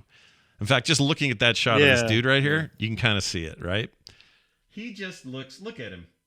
He's just... there's something weird happening when he talks. There he is. It's not terrible and still, but as soon as he starts talking, things fall apart. The tech priests are fine because they're mostly android, half human. That guy's mask is awesome. Oh, it's badass, yeah. He's a tech priest, and he's very cool. He's mostly machine, so those are hard to count. But like this Uther-looking guy, the old guy, which you're about to see over there because you got a delay... Yeah, they look like little Warcraft 3 portraits come to life. Yes, there you go. That's it. Man. That's what's throwing me. Now, it does not diminish what I'm loving the game, like legit loving it. It's looks such a good. it's such a weird little detail that they could even improve if they wanted. And I've seen other comments in the reviews about it, but it's not a game breaker by any stretch. I just want to prepare people for these faces because they're No, yeah, that is weird. Yeah. It did look like Uther. Arthas, what are you doing? and Like, it's just, he is kind of that a little bit. He's a very Uthery kind of character. I don't know if he's from the lore officially. The ship you're in is. So is another ship you get involved with. And also, I think the Inquisitor lady who comes aboard your ship, she's known somewhere in the books or extended lore or something. But even like the main menu where you're choosing to start. Do you remember in Space Marine, it was like a slow motion fight between the Space Marine and an orc going back and forth? Mhm. Kind of like, "Whoa, whoa." And when you choose menu options, it would like change perspectives. Yeah, They I know what straight you're up talking about, lifted yeah. that look. It's like exactly how that main menu looks. But as you can Seems see here fine in the to me. gameplay, I mean, you can go mouse and keyboard or controller. I'm using mouse and keyboard. It's XCOM. There's Yeah. guys in. It looks fantastic. Yeah. I think I'm gonna need to get this because my policy is anything but like XCOM is a win for me, and I got to continue to support that. If I Yeah. want to get my literally any property but like XCOM made, I'm gonna have to keep buying these. I think you would really like it if you enjoy XCOM at all. Like you guys, I know you do, but for those out there listening, are like, I really like Gears Tactics, but XCOM was maybe too big for me. This feels like it's friendly to you also, even though it does have that headquarters management stuff. It's just presented in a way that I think is a little less obtuse. And if you don't like the feel or look or sound of the the Warhammer universe, then maybe this isn't your game. But personally, I love it. They had me at, Rictus Among Us or whatever the hell the guy's name was. Like, Yep, I just love that shit. Rictus Among Us. It was some kind of cool name like that. I can't remember, but I love all Yeah, their like names. it's such a weird reference because it's a reference to Among Us and then it's to Mad Max. Yeah, It's exactly. like Mad Max and Among Us. And lots of beheadings, lots of cutting guys in half. They're not holding back on any of that. You've got, just like in the universe itself, you have, that is to say the 40K universe, everyone's got a bolter gun as well as really cool melee shit. So if you want to do melee stuff, there's really creative ways of doing that. Spells, augmentations. I forget what they call them, though. They're not augmentations. They're something. But if your guy goes down at first, at least on normal, in 3 moves, if he's not hit again in 3 moves, he'll get up. He won't have full health, but he'll get up. So it's part of some resilient system, which makes sense because these are jacked, stimmed out super soldiers, really. They're called the gray. Some expert in 40K will know this. The gray somethings. The gray wolf, not gray wolves. Gray Wolves? No, They're- it's- no. Gosh dang it, I don't remember. It's a cool name though. That thing I played at the top of the show was from this thing. For centuries. That thing. That's a bad guy. I don't know who he is yet. Got to figure it out. Anyway, really like it. Oh, I forgot environmental shit. So there's one last thing to say. I went into this chapel that they're actually about to go into in this video I'm showing. The bunch of demons popped out after he went in there, and it says in the tutorial, hey, if you go up and cut down this pillar that's holding up this chapel place, if you do it right, you can wipe out, in fact, he's about to do it, you can wipe out any or a bunch of minions in there. And so you literally attack the wall, and then you get to choose what direction, with a little directional thing, what direction you want all that cave in to go. And it will give you an estimate of how much damage it's going to do, even though I think there's some dice rolls and other modifiers. Oh. And That's then awesome. just like that right there, that went down and hurt a bunch of them. It didn't kill them, but it hurt them. So there's a bunch of those things thrown in there. It just feels really tight so far. I'm very happy. Very, very happy. And I didn't even know it was going to be such an XCOM like, and it really, really is. It's very good. Yeah, that's cool. Gray Yeah, Knights, but it's that's also it. not like it also looks like its own unique thing. Like it's an XCOM like, but the menus, the art and stuff. looks Right. They're very not just full on. distinctly- It's not a lift. They're just sort of like, Yeah, it looks very distinctly like Yeah. Warhammer, its own thing. Yeah, Yeah. it's awesome. which is really It looks cool. very cool. Yeah. I think you guys would love it. My biggest worry too, in recommending to John, was I know how much he loves that customization, and Beau to some degree, but we're always talking about how you like, making teams after people and all that. This lets you do Yeah. that. It's not going to let you wear a bikini, or something. Well, yeah, I don't need that. I just, it's more. I'm more invested if it's my friends. Yeah. Well, you I'm say trying to that, but say. like you had me in tight pink shorts and stuff. Oh yeah, I'm sure if there's a bikini I mean, I'm option, saying, you'd be making me with a bikini on. I would. I'm not saying I won't do it. I'm just saying like I don't need to be sold on that. But if I can put you in a bikini, like then I will. Yeah. Oh, fair enough then. Yeah. I think you looked awesome. I made Beau in XCOM. The top half looked like Solid Snake. Oh. Like he had an eye patch. He was smoking the big bandana. Sure. Like he looked awesome. But yeah, I did put him in like tight pink shorts too. Yeah. But that's Beau's quirky. He's not just one thing. No. I wanted to really get the duality of Beau put in there. Like, Well, let him. I didn't show you guys this. You can also go helmetless under that helmet that is Beau. What did I say his last name was again? Kane. Kane. Under Beau Sounds Kane's like helmet. cocaine. I keep forgetting.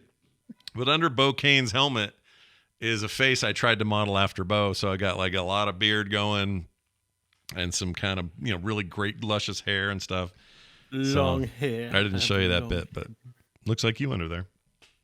Anyway, highly recommend it so far. I just started playing it today, so I'm not going to give the full like does it stick any landings or mid game or any of that, but so far so good. And a bunch of levels of difficulty, including the equivalent of an Iron Man mode, and I forgot what it's called, Master mode or something like that. So it seems like they know who they're selling this to, is what I'm getting at. I also played, John knows this, I played some Bugsnax, and I'm so happy you played Bugsnax. Yeah. It makes me so happy that you played this. You messaged me about it in the middle of the week. I didn't want to oversell it. Yeah. So you were like, hey, what do you think of Bugsnax? I was like, it's pretty good. Yeah. Like, it's quirky, it's weird, it's fun. It's pretty good. But like in my heart, I was going, yeah, he's going to play Bugsnax. Bugsnax is fun. It's weird and kind of dark in some weird ways, and I think that game's very cool. I played a whole bunch of it. So this is my comparison this week. This is an older game, so I'm not going to talk too much about it. But you trap a bunch of fake food. They're all hilarious. The little burgers going Bunger. Bunger, bunger, bunger, bunger, bunger, bunger. Yeah, That stuff's burger? freaking great. It's a bunger. They're called bungers, but really they look like a burger walking around on French fry feet. And you got to capture those, and then people eat them, and then their arm becomes a burger. It's really weird. It's hard to explain this game. There's a little bit of Pokemon, a little bit of Zelda in this, a little bit of like a lot of different game styles in the way you play it. But it's just adorable and goofy and a little weird and funky, and I don't know how to describe it. For a while, it was a PlayStation exclusive, a timed exclusive for PS5's launch, and then now it's everywhere, including Game Pass. So if you have Game Pass, just go play it. That's why I did. I'm glad I did. I'll keep playing that game. It's great. Bunger. My favorite bunger. thing is that they say their names. Like, that was a really top tier decision that they made, because you're right.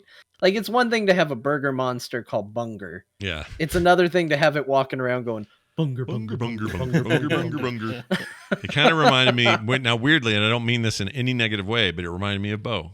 I don't know why. Oh, The great. bunger. Because I could see great. you walking around going bunger, bunger, bunger, bunger, bunger. I could hear you doing that. I am. What the hell?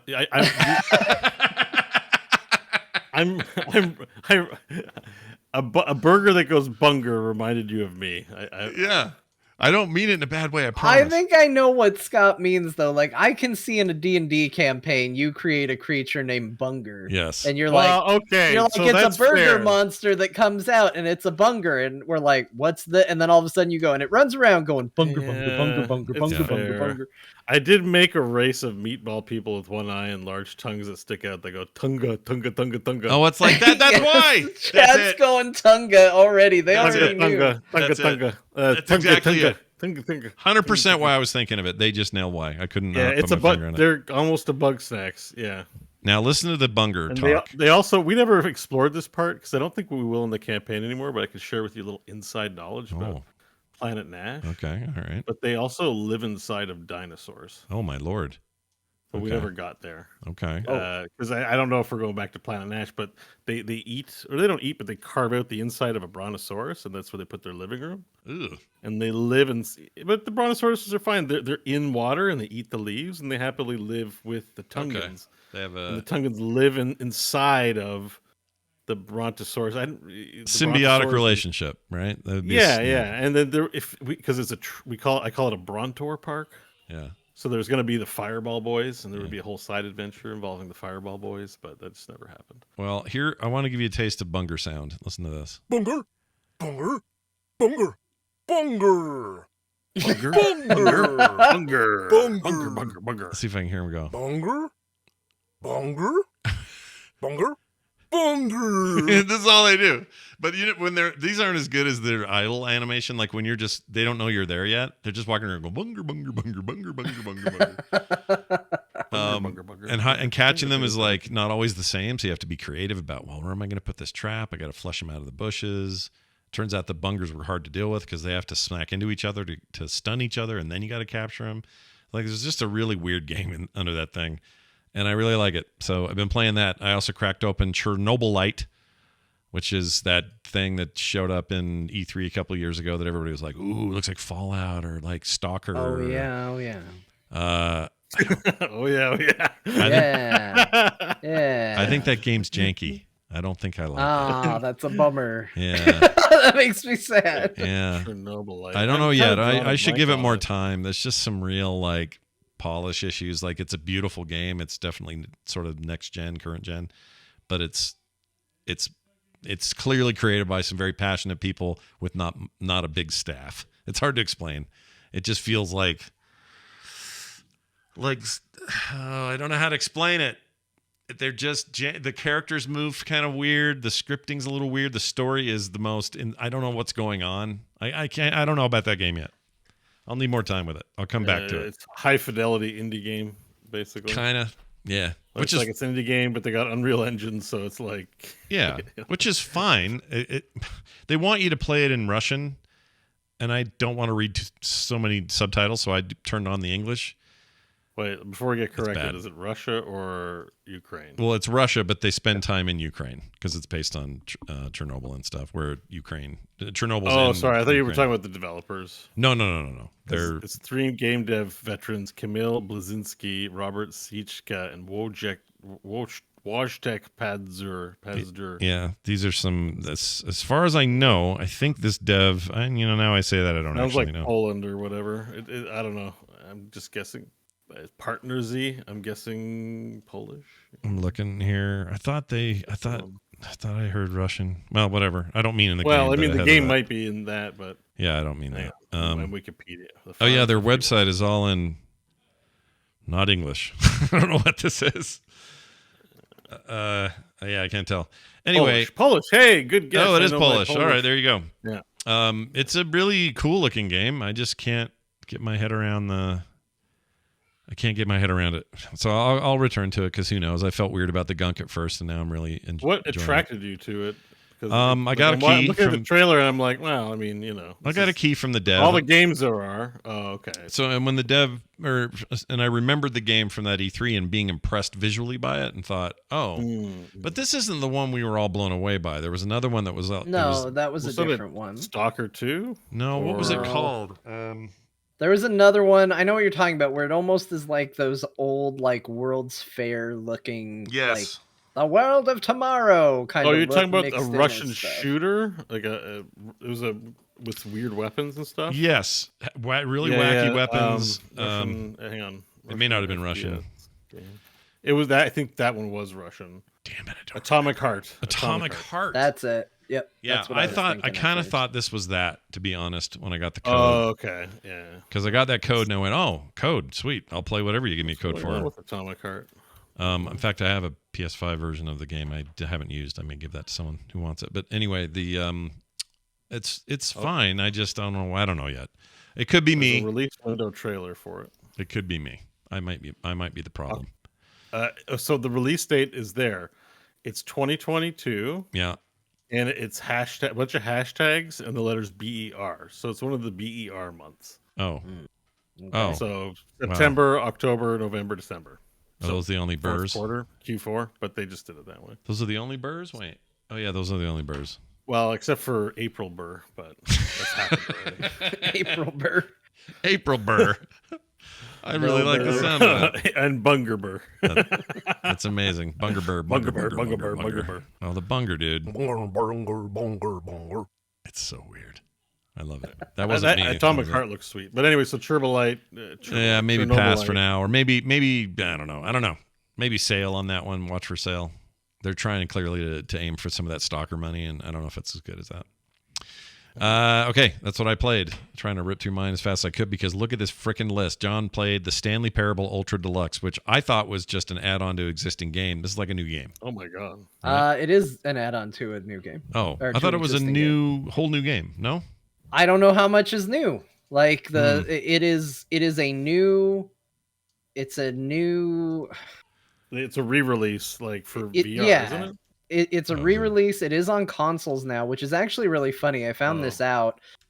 So one of the jokes. Let me just go back. So when you start this game up, it does ask if you've played the Stanley Parable before. Yeah. And if you say no, Mm-hmm. then your experience for a lot longer is going to be playing the Stanley Parable as it was back in the day. Like same ending, same bit of story, same things to do.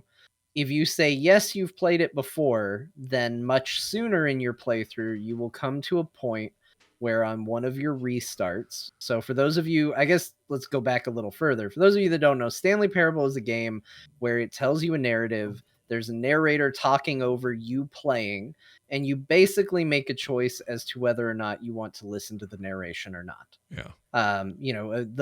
The biggest, most obvious example of this is one of the very first things that happens is you come to a room with two doors in it. The narrator says that Stanley went through the door on the left. And then obviously you as the player can choose to go through the door on the left or the door on the right. Yeah. And the game then adapts to what you do to tell various different bits of storytelling. Right. Think like thematically Lost, Severance, these kinds of TV shows, movies like that. That's what they're aiming for here is like the mystery box. What am I doing here? I thought this was work. Yeah. This hallway went somewhere else, that kind of thing. Yeah, and it messes with you, and it's very funny. Like it's designed, like it reads almost like a love letter to Douglas Adams as far as the kind of humor that it's dealing with, and it's pretty fun. It's a pretty good game, but eventually, a lot of times it's about seeing different endings, so you restart a bunch of times. And eventually you will restart, and as you are going through the office, there's a door that's simply labeled new content. And you go through the new content door to find out what is new in the Stanley Parable Ultra Deluxe. And I don't know how much I want to give away about this because the initial joke is very funny. Yeah. Which is to maybe say that there's not a lot different about it, and maybe they just charged you $15 for nothing, which I kind of respect. But the truth is that does seem like there's a decent bit there, and it's good. I mean, so much of this is humor based. I don't know how much I should say about it and how much I shouldn't. I've had people call it Dear Martha the game because there's a part that deals with Steam reviews. Yeah. And one of my favorite details about the Ultra Deluxe version is if you play it on consoles, they everywhere where it says Steam, and it says Steam on the Steam version, it's changed to pressurized gas as the website. So they just say, look at this review we got on the platform pressurized gas. Wow. And like that's just what they call it every single time. I think that's a really fun little Easter egg for if you're playing it on an Xbox. But it's good. I don't want to talk too much about it because this game relies simply on showing you the unexpected, telling you jokes. It is a legitimately funny game, I think. Humor is subjective and all, but this game has made me laugh multiple times. It's very funny. It's very quirky. And the stuff that I have done in this game, and I don't think I've played through all of the new content yet, more than justified the discounted price it gave me for already owning the Stanley Parable. I think it was money well spent. And the other thing is before I got to the new content section, I was doing stuff that was in that original game going, Oh, yeah, I think this is new because I just didn't remember it anymore. And so that's the other thing. It's been so long since this game came out that I think it's fine to go back and play again. Like, it's been a long time since I played it, but it's very good. I highly recommend it, and So I'm resistant to say too much about what the game is. Yeah. maybe you should. So I was looking at this, and I'm like, oh, this looks looks interesting. And I was thinking to myself, I'm glad you're talking about it, because I never bought it because I'm like, it looks too weird, not today. And then I was like, let me check my Steam library. You And have I it, typed don't in you? Stanley, and I own it. I've never played it. I don't know when I bought it. Who the hell know? Like, what is it doing in my library? I have no. It's like I'm my own Epic Game Store. I just give myself free games and never don't know about them. Anyways, so I may boot it up now that I own. It's really a cool game. I haven't played this new thing, the add-on stuff, but I have played that game originally, and I really, really liked it. I also just was in Vegas, and they have this new Area 15 place where there's a art installation called Omega Mart, and Omega Mart. it's actually paid for or funded by George R.R. Martin, of all people. I guess he's really into this stuff. It's basically just a gigantic art installation that is not what you think it is. There's like a grocery store, and you feel like you're in a grocery store, but then there's like weird visual things happening. The place keeps getting hacked by something. You walk through a fridge, and now you're in a whole nother world. That's what the Stanley Parable felt like to me. So that's having that fresh in my mind, and then hearing this is out, I kind of want to get it for that reason. So if you've ever, You should. yeah. I think it's cool. I think it's very, very cool. And like I said, it's funny. Not a lot of games that try to be funny are actually successful at it. This game is endearing and funny in a good way. It definitely has a very anti-corporate like kind of spin to it. It's Oh, yeah. always kind of been that with its narration and story, but now it's getting into, a little bit more meta humor of like, what is the nature of the video games industry? What's it like to be successful there? I think one of my favorite jokes was they have a place called the Memory Zone, and it's like a place that's supposed to celebrate all the success of the original Stanley Parable, and in it they have BAFTA awards on display, and there's one for best narrative that's it's clearly the one for The Last of Us, but they've put a piece of tape that says Stanley Parable over the top of The Last of Us, and so they're just celebrating it with other people's rewards That's great. or awards. Like, it's good. It's a very good game, and yes, there are Steam reviews in it as well, which is why people say it's Dear Martha the game. There Dear are some Martha Steam the reviews game. in there. That's great. And I love that. it felt very weird for me to be playing it as somebody who spent a lot of time reading Steam reviews, getting into a game where that is a plot point. Yeah, that's a little different kind of than interesting. hunting Gonna down be- something for laughs. Is there a VR version? I don't think so. I think don't there know. ever was. Hold on. Did they ever have a VR update for that game? Apparently, a VR mod is coming. Okay, maybe. Oh, okay.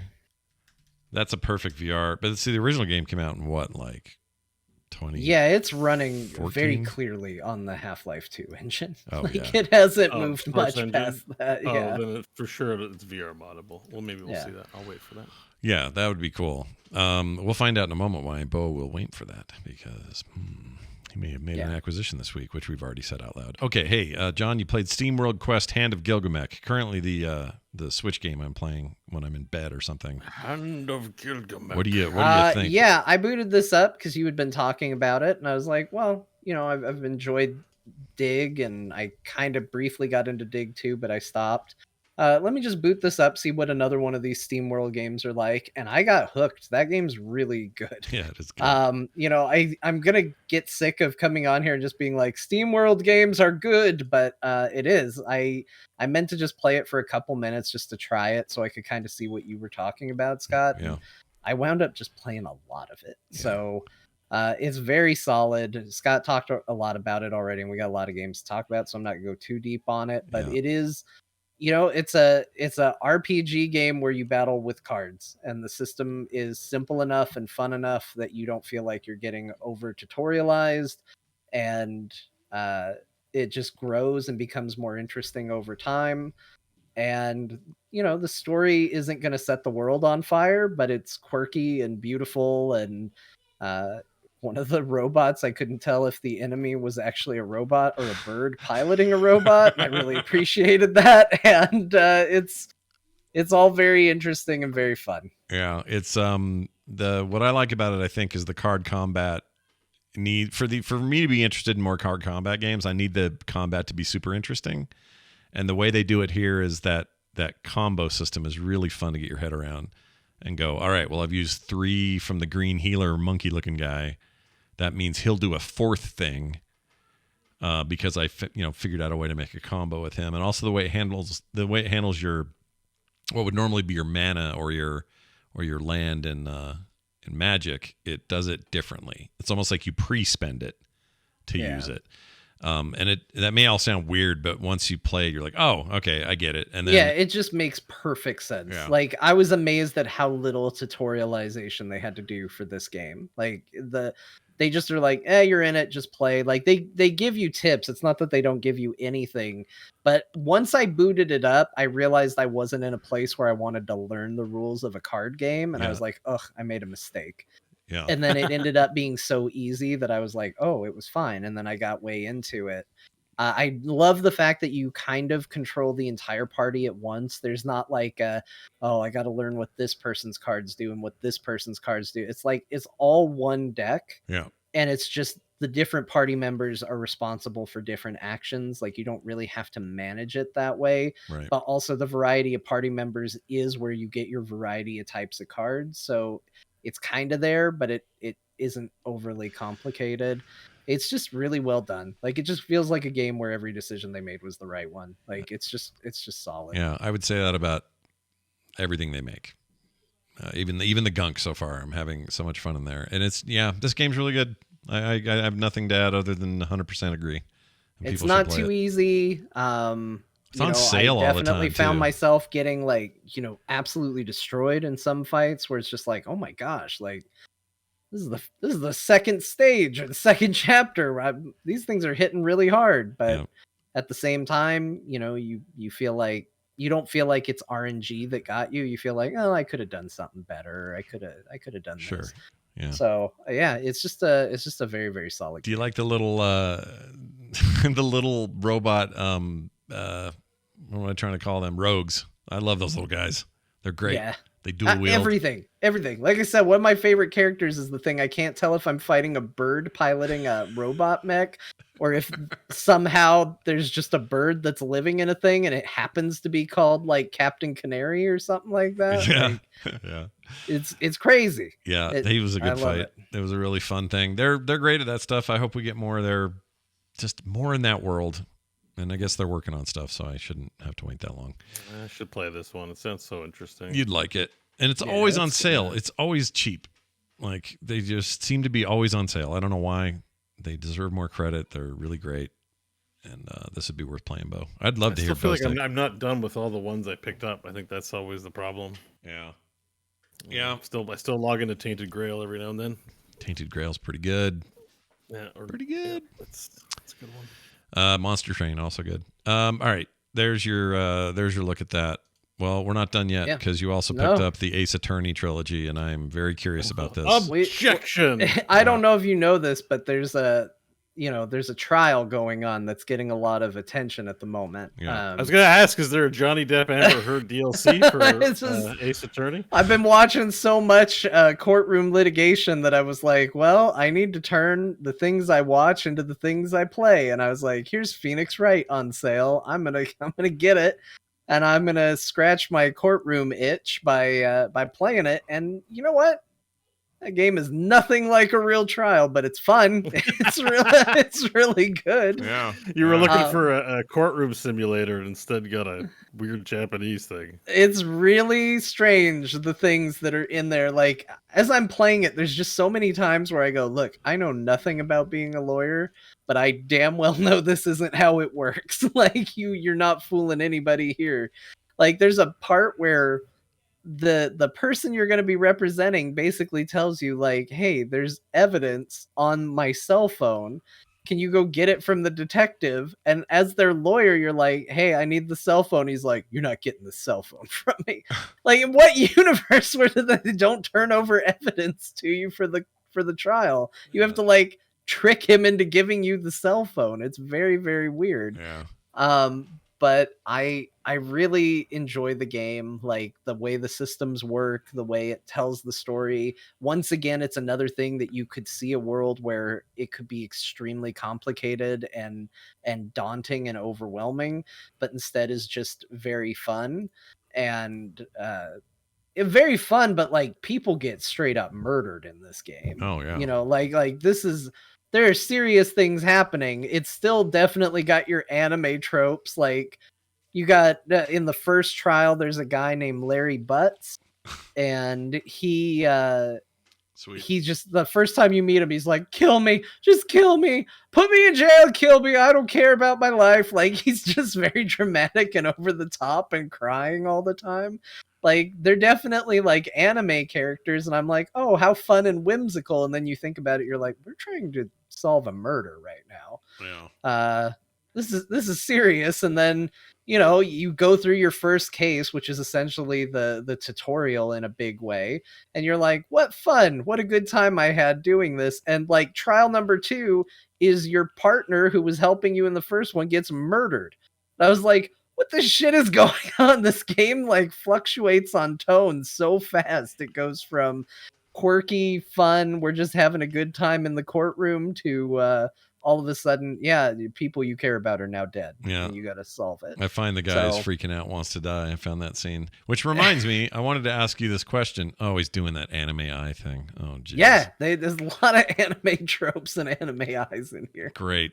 I was going to ask, so this is a marked change in the style, the graphic style. These were originally GBA games, or maybe even, no, they're GBA is where it started, I think, right? I think Was so. it? I can't remember if it was don't on know. the 3DS or the DS or where it started. It's been a while. I'll have to look It's been it a up. minute. I'll look it up, but they used to be pixelated, that I know. Do you like this new kind of hand-drawn looking deal? It's not awful. It's not the best. Like it definitely looks a low budget. You know, you look at it and you're like, it looks like they hired somebody to trace over Yeah, some of their you know- favorite anime characters, but it's they got some functional. good. They got some good anime drawers over there in Japan. Yeah. This seems like they ordered it on Fiverr. Yeah, it You know, definitely like, has that feel. Like I'm not seeing. I think I've watched even like a low budget anime that looks better than this. Yeah. Yeah, I mean, Honestly. I don't. The look is not going to set the world on fire. But I guess I'm not expecting that from this game. Like normally it would be a turnoff for me, but I guess I went in going like, this is a high res version of, like you said, maybe a Game Boy game. Like I'm okay with it. Yeah. Yeah, that sounds fine to me. By the way, I found the information we were looking for. It's the first in the series, originally released of the Game Boy Advance in 2001 in Japan. Also came later on the DS in 2005 as a re-release, and then all this stuff since. But yeah, originally GBA games is what these were. Sometimes the localization is a little bit annoying. Like, and I know it's the first. It's the very first like trial thing, so it's not a big deal. But they have a character named Mr. Saw It, and he's the guy who supposedly saw the murder. And then they even make the joke, like, I guess he's actually Mr. Did It. And it's like, it's really kind of annoying sometimes because, like, whoever's doing the localization was like, boy, and I don't know, maybe it's this way in Japanese too, and they were just like big on the puns. But like, you can kind of tell what you're supposed to think of a character based on their name because they've just given them, like, the detective is called Dick Gumshoe. Dick Gumshoe, fantastic. Yes, it's all extremely tongue in cheek, but it's charming and I'm having a lot of fun with it. And it's ridiculous. Like, it's so stupid. There's a part where a guy that's on the witness stand passes out, like he froths at the mouth and passes out, and then the judge asks what happened to him, and it's like, you're standing right there. Why are you asking what happened to a guy in your courtroom? What are you talking about? Weird. but it's fun. Yeah. And I'm watching you show some. There's a guy with a high-tech computer on his arm. I've seen the art. I know there's a guy that comes in with like a Cyclops visor or something like that. Like, this series is clearly ridiculous. That character's it's name, by fine. the way, I read it. It was Ted Tonate. So it's like detonate, but Ted Tonate. Oh, like a bomb Ted going Tonate. off. I like Like it. Yeah. Ted Tonate. But Ted Tonate. Yeah. It's like, oh my god. Yeah. So Tedna Tonate. yeah, Ted Tonate. It's a thing. But again, it's charming. It lands in the charming category. I think that's an important distinction because we're going to talk about it a little bit more in the next game I talk about. Okay, real quick. Was this your? I can't remember if you said at the top. It sounds like it. Was this your first foray with these? Because I always meant to play them. Yeah, I never did. I've never played them. My daughter Yeah. sings We're their praises. only all halfway day. through. Okay. Yeah. Yeah. We got a lot of games.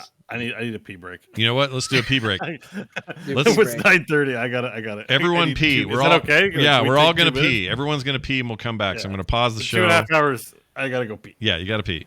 Chat room. I'm Sorry, just gonna. God, I just didn't want to interrupt. No, It's no, a you're good. breaking point. We'll be right back. Don't go anywhere. Okay, give us 5 minutes for everybody to pee.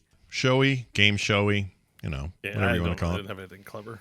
Hey, John, tell me about Road 96. I don't know what that is. Rogue 96. Yeah, Road. I didn't know what Road 96 was either. I was streaming one day and my chat said, "Hey, John, you should check this out. I think you would be into this." And I went and I read the description for it. It basically says, "Summer 1996, today is the day. You hit the road, adventure, freedom, escape, run, flee the regime, try to survive." And basically it was kind of pitched as this hitchhiking down the road, trying to get somewhere, and all the story and adventure you're going to encounter along the way. Interesting. It sounded awesome. Mm. And I don't think I like it at all. Okay, so not good. No, don't like it. Not a fan. Yeah, it's really weird. It definitely has this. It has this weird quirkiness to it, where you kind of get the impression that it thinks it's kind of being a little punk rock Mm, and a little edgy. yeah. That just felt a little forced and didn't feel very good to me. And it wasn't what I wanted, I guess, is the biggest problem. Like, I got excited at this prospect. The trailer kind of pulled me in and made me feel like, okay, it's going to be this one thing. And then what I got felt like another. And maybe I just didn't give it enough time. But I basically went to a gas station. I met a kid who was making an experimental bomb for a person. Okay. Oh, And bomb, I not didn't bong. really have a lot of questions about that. I was just sort of like, cool, the road's the road. And then, then it was, hey, do you want to electrocute these guys that are supporting this person who's running for president? And Weird. I was like, I don't know if I should or not. Like, it definitely seems to be kind of leaning into like this notion of like Democrats and Republicans to some degree, because it, like, a lot of the options in it are like, who these candidates for president are, and one's red and one's blue, and you're hearing a lot of promises and you're supposed to have an opinion on it, but I don't know who these are. Like, it's a made up place. These are made up people. So I kind of don't know, and I kind of don't care. But that's an option too. Like, you can go with I don't care. So I just sort of, it just sort of felt disconnected. And then, what do you want to do? Do you want to hitchhike, or you got $9? Do you want to take a $7 bus trip? And I was like, I'll hitchhike. And so the first people I got picked up by as a hitchhiker were these guys wearing these like bandit masks with like sharp teeth drawn on them, talking about how they're looking for somebody that's going to kill a lady. And I was like, well, this seems like a ride I should immediately get out of. But instead, I'm just like, all right, well, they're giving me a ride. I'll just ride with them, I guess. Is really strange. And it wasn't a kind of strange that I enjoyed. So Interesting. It says it's a procedurally generated road trip, so the events are random. Yeah, ish, I guess. So I don't think you're playing a linear narrative, right? Did you? it could know be. that, It or- could be they're trying to just stitch it all that's what together. it says. Well, I think it's like because it says no one road trip's the same. I think the idea is, and that may be why. I don't know. I don't know. I just wonder if you realize that because I'm looking at it, it looked like, oh, this is a Telltale game. Like there's a story. I'm on Road 96. I'm going down. But if it's random, it's going to be disjointed, right? Like, Yeah.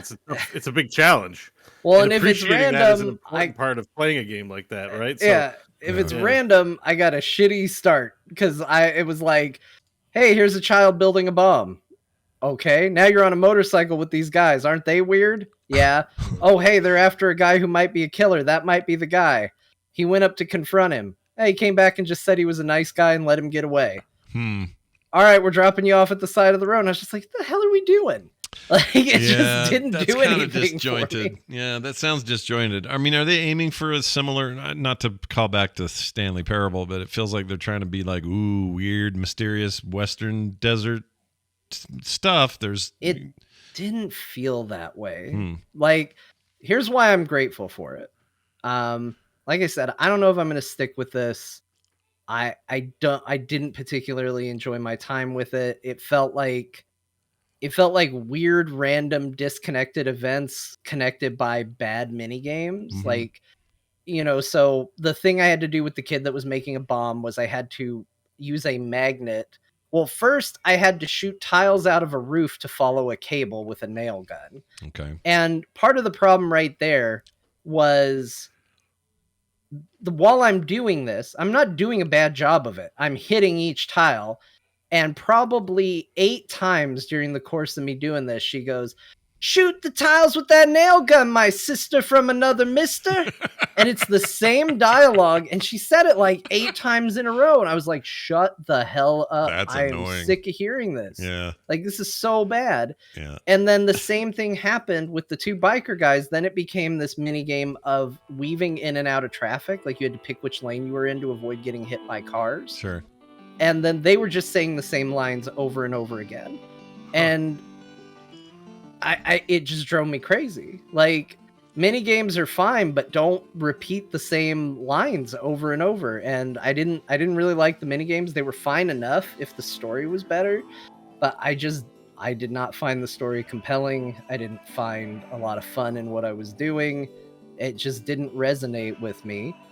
But the thing that it did do, this will tie into my next game, is it made me go, I don't think that this is the game I want. Okay. But I heard about another game, similar concept, that I've been meaning to play for a long time, and I've never played.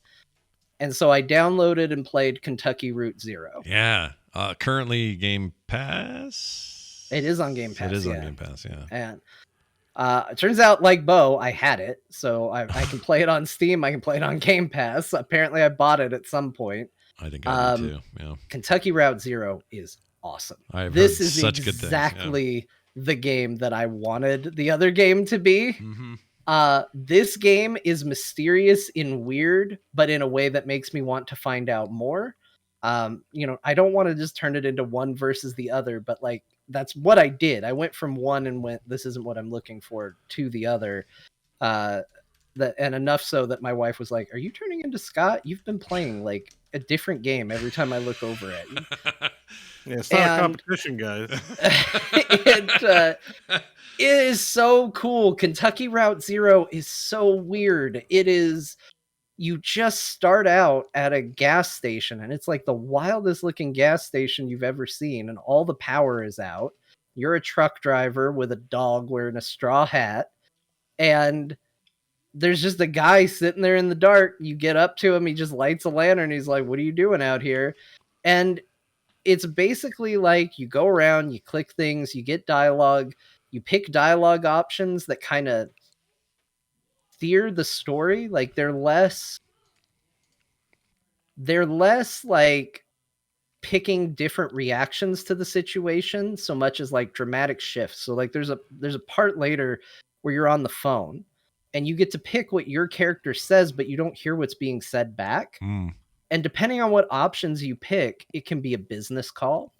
It can be like it can have the sound of like you're getting evicted and you need to find out where you're going to live.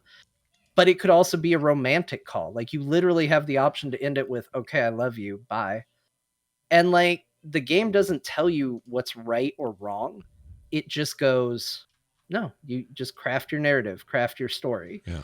And again, it is a strange one. So the stuff you're showing right now, like that's, you go down in the basement of this gas station because the guy asked you to do him a favor and restart the generator to the gas station.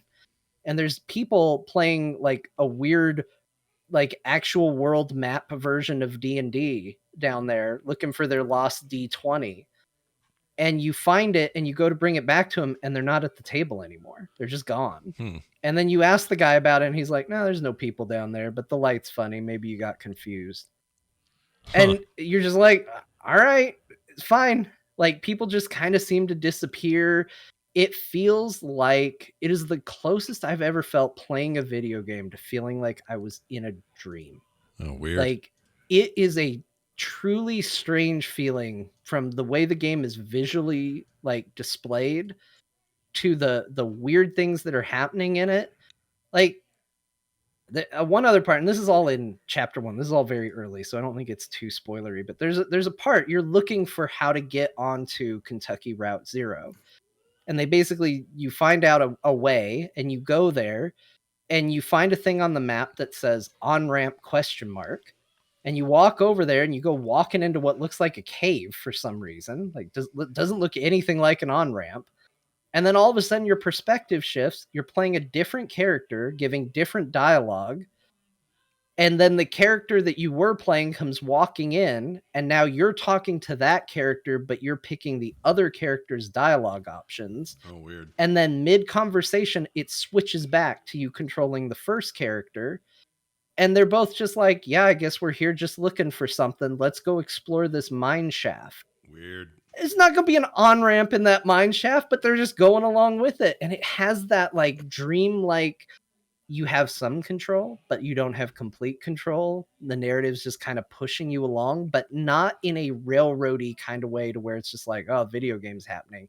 It's in that subtle dreamlike way. It is one of the weirdest experiences I've ever had, and I think this game is super cool. I'm going to play a lot of it. I really, really like it. Well, you've sold me. I've had it forever on my hard drive. It's on Game Pass now. Like, I don't know why I haven't played it. I always just assumed it was just a kind of run-of-the-mill point-and-click kind of adventure. And it's usually categorized as such, but it sounds awesome the way you're describing it. I mean, it's a purely narrative game, as far as I can tell. I haven't done anything gamey yet. But I mean, like the closest I've gotten is solving pretty basic puzzles, like the nerds who wouldn't talk to me at the table going, I can't find my D20. They mentioned that it glows in the dark. Well, if you turn off your lamp, you can find the D20, like that's a pretty rudimentary puzzle to solve, but it doesn't seem to have a huge impact on the game besides just like more weird personal choices that you make along the way. And, I accidentally messed up my directions, so the game gives you the freedom to kind of explore the world map if you want. Yeah. And I went the wrong way. I was looking for Route 0 and I forgot what direction it told me to go. And I wound up somewhere else and went, oh shit, what am I doing here?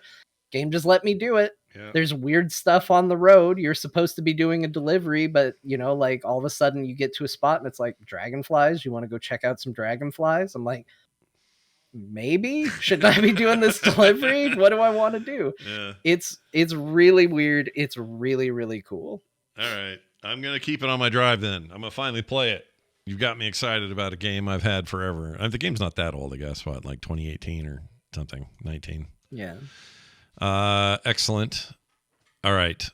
Oh, did you play the show 22? Because I did too. Did you play it? No. Oh, why is it on your put list? That there. Somebody put the show 22 in my I think games I played. did. Because I was meant to add it to my list. Just to throw it out there, I still am enjoying baseball more than I expected. That's all. I want to play it. I do want to play it. I'm playing it a lot right now, but you did convince me to try it. You should give it a shot. The only problem is I don't boot up my Xbox very much, and that's where I have to play it. So you could play it. I will say it has an amazing cloud integration for Xcloud. Like it plays so good over that. I forgot I was not playing it on the native device the other day, because I was just playing it over a browser on my Mac, and I went, oh, right, I'm not even in there. I'm the Xbox or on my PC. I'm just enjoying the hell out of this, and it's no problem. So, I don't know. You could play it that way. I wish they had that on PC. I don't know why they don't. I mean, they're putting it everywhere. It's on the Switch, for hell's sakes. Why don't they make a PC version? Anyway. Yeah, so I'll get to it eventually, but I think probably of the games I played this past week, Kentucky Route Zero and Stanley Parable really surprised me. Those are the ones I really enjoyed. Well, remind me next week to put an item accidentally in your list of games so that I can be excited you're going to play a thing that I've been playing. Sounds good. What a dummy. All right. Hey, Beau, you bought a Meta Quest 2. Oh, yeah. Yep. What do you think? Yeah. So, yeah, I bought it on Sunday, and I've been doing nothing but playing my Quest. So it's always good when you buy something and the excitement and thrill is there to continue playing it. So where do I start? So the biggest question I have, because I have a DK2, which is before the Rift. There was a Rift, and then there was a dev version of it. Yeah. That got sent out to limited subscriber purchasers. You had to pay $400 to pre-order. I got in. Right. And that's the headset I was using. So I had a lot of questions because there was disappointments with the Rift DK2. You know, like a screen door effect was pretty heavy. Killed immersion, kind of. Like, it wasn't the best. That was a long time ago. At the time were not the best. Yeah. Yeah. And you had to I had to plug in an HDMI, 2 different USBs, a third thing, and have a sensor up on top of the monitor. There was a lot going on with it. So, you know, I had my doubts. I'm like, how much better, though, is really the experience of the Quest 2? That's kind of why I always waited, because I really liked it. The other fact was I think all this disincentivized me from using it a lot. Yeah. Because I had to plug it all in. It wasn't just ready. I agree. So the Quest 2, the biggest thing that jumped out at me when I got it finally was the resolution is fantastic. Yeah. I do not see any screen door. That is a game changer. Yeah. That allows me to get immersed. Everything looks great. You still know you're looking at a screen. But it's like the difference between looking at a standard ass tablet and then getting an iPad and going like, wow, those pixels are small. Yeah. Like, it looks beautiful. That it's like that. Yeah. It's a big jump for sure. Nothing. Like it was Canadian. I think it was like $400 for the system, $399 plus tax. Like, this is a console. This is like $299 here. I was worried it was gonna be like, I bought a Switch, I played Pokemon Unite. I had my Metroid Dread. I'm pretty blasé on it. Great console, great IP developer. I get whatever. It's pretty boring ultimately for me. So I was worried Oculus is. I'm still a little worried, but I'm kind of worried. You know, Oculus. I'm gonna play it. The novelty is gonna wear off, and then it's gonna be collect dust on my shelf. Still waiting to see how that goes. But right now, I can tell you, after playing my Quest for 3 days, I have a greatly reduced interest in playing anything in my Steam library or any flat screen games. Yeah. Like it's to the point like where I'm actually legit worried about, not worried, but you know, I'm like, I think it'll be fine and I'll go back to wanting to play flat games, but the games have gotten better and I'm going to talk about them, but the overall headset experience is way better. It's still a little weighty on your forehead, but it's light as they can get it. Yeah, better than it's ever been. A lot of hope for the future. Maybe someday it'll just be a sheet they can put over your face, but like, it's beautiful. It's fun to be in that Quest. Yeah. This is, you want to talk about, you know, AAA studios are going to mobile. We're complaining about our flat games not being what they need to be.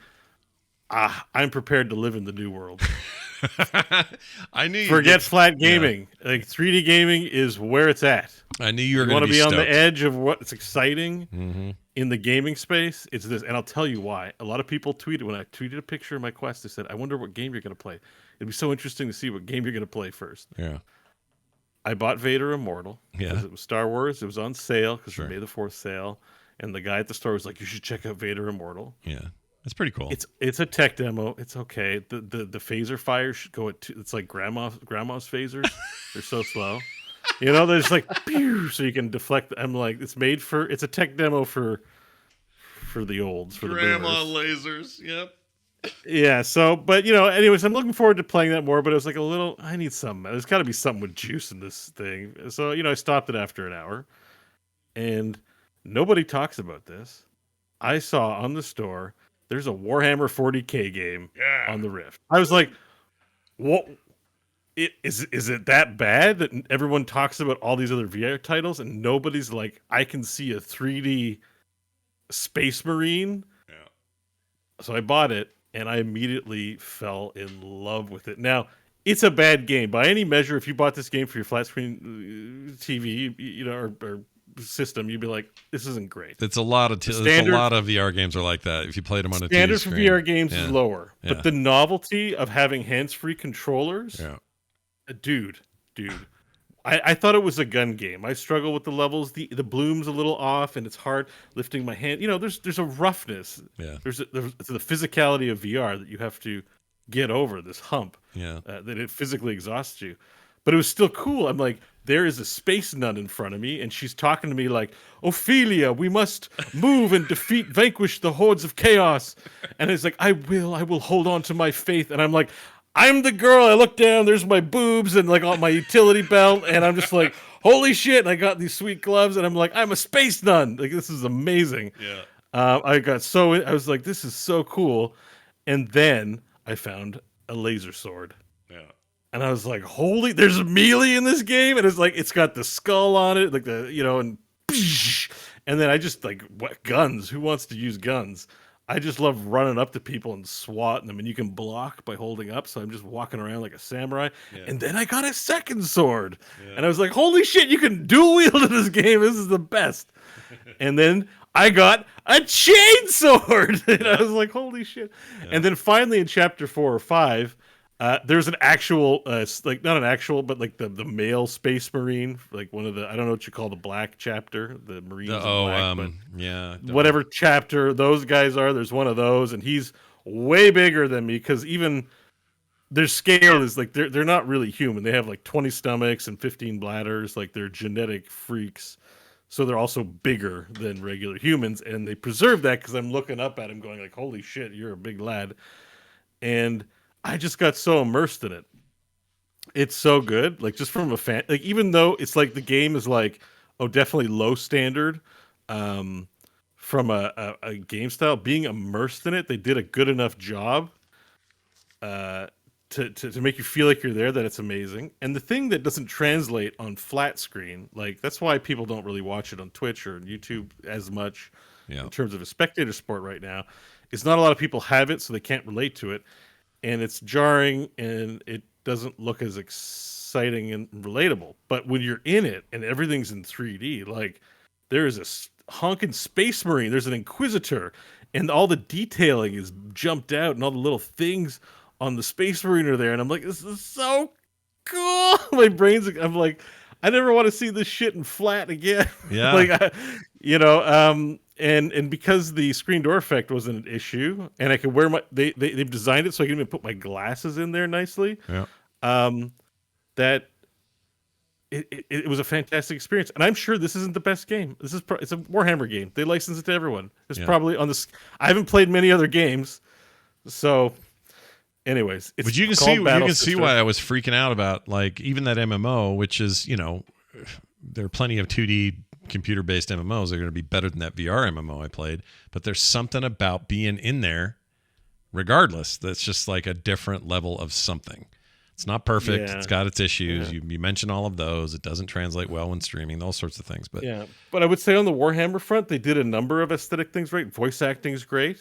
The music's awesome. The art, like the splash art and the in between scenes, like you have a picture of her up, like, look at that. Who wouldn't want to be her? It's badass. Someone retweeted me and said, like, do guys want to play as girls in VR? Isn't it weird? I'm like, not if I can be her. Yeah, she's awesome. I don't want to be like Kim Kardashian or something, but make me Ophelia from the damn Space Nun chapter, and like I will transition. Yeah, like this. She's amazing. Like, give me that all day. She's great.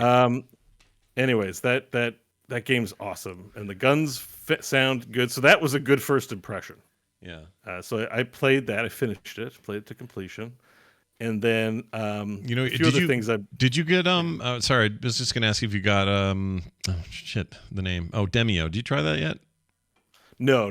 So we got to play that. Everything costs money. Yeah, that does cost money. Everyone's like, "Did you try this? Did you try this? Try this?" I'm like, "You're giving me $1,000 spend list, okay, guys?" Yeah. I will try these in good time, but I'm going to try what I'm interested in first. Demio is on my for sure to play list because I actually think we can get some multiplayer. They have a PC version now, so John and we could all play, and if John wanted to get in on it, play the flat screen. That game is awesome. I would do that in a heartbeat. I would love to play with you guys. It's really good. Yeah. But I'll tell you what other games I played. So Cyberpunk 2077.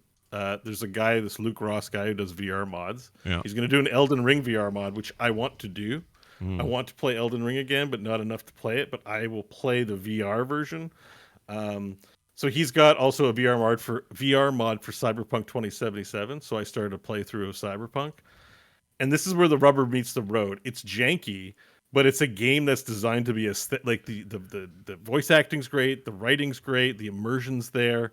So when you're playing Cyberpunk in VR, it's awesome. But you can see even what you're showing, the frame rate's a little low. Yeah, it's a little weird. It's a little rough on the frame rate. I got to play in low graphics, but it's still good enough. You're like in the car with Dexter Deshawn, and he's smoking his thing, and you're like, damn, I'm in the car with Dexter Deshawn. This is crazy. And it's very immersive. So once gaming aesthetics can meet the VR experience, VR is going to be undefeated. Like, you're not going to want it. Once you got a taste for it, like I want to have immersive ass, like, you know what VR always makes me think of is that movie Strange Days. Oh yeah. One of my favorite movies. I of love all that times. movie. And it's not quite that, but it's just like, just that same. I feel like being Nero and selling people on this, like, you're never gonna want to come back to reality, man. For me, the big trick is going to be when these things are as light as wearing a pair of Ray-Bans, then all bets are off. It's going to be life-changing. Yeah. Once it gets a bit lighter, we're still in the medieval ages and where this could go, and with what Zuckerberg's talking about, developing Meta further. If they can make it as light as pretty much putting glasses on.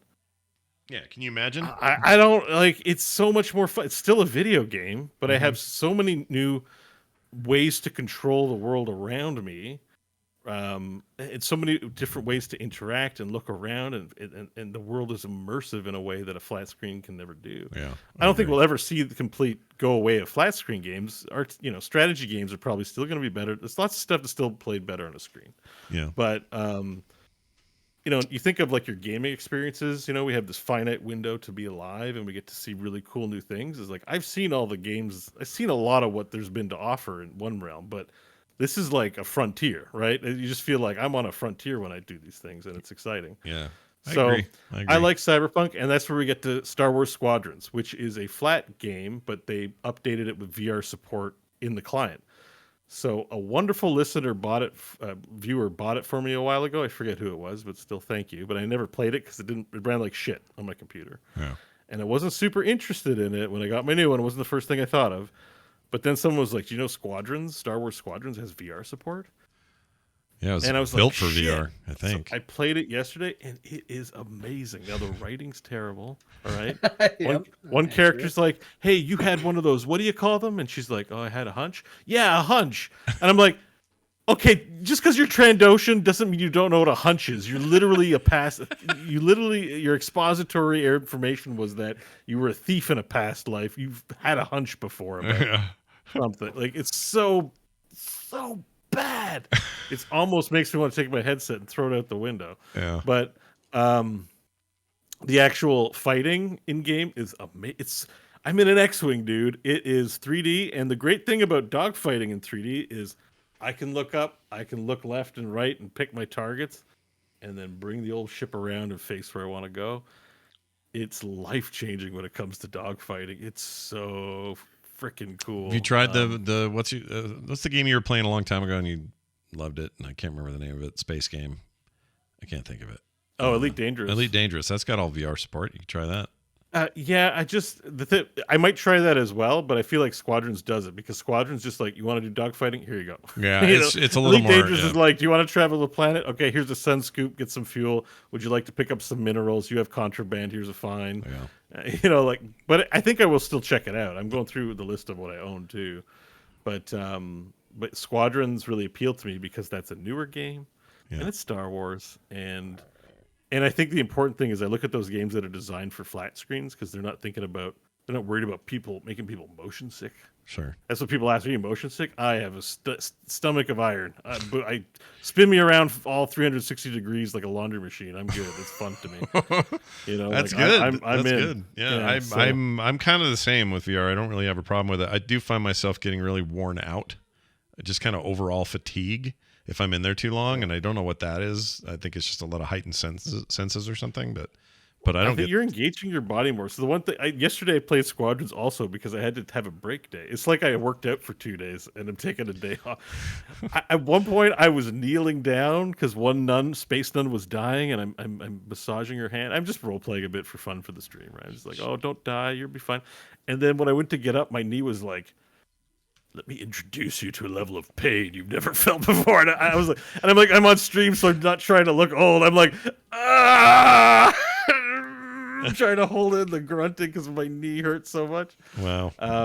Yesterday I just had muscles hurting that I hadn't felt in a while from all the swinging and moving around. Yeah. I feel like at this point I'm like, man, I need to start working out so I can play VR longer. It's exciting, man. It is cool. I admit it. It's a nice step up. It's the step it needed. It's good, and it has velocity behind it. It's in the early stages of adoption, so I expect to still hear a lot of not for me.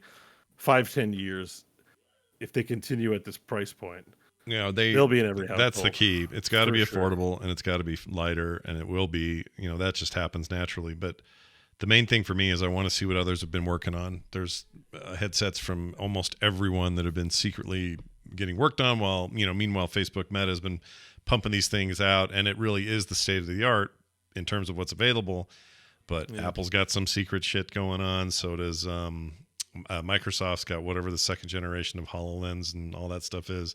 Some VR, AR stuff from different companies. Like, there's so much coming that I think we're about to get to that place where, there's 10 or so media players, but no one's the iPod yet. And Facebook Meta really wants to be the iPod in this case. I'm not sure they can. They might end up being the Rio.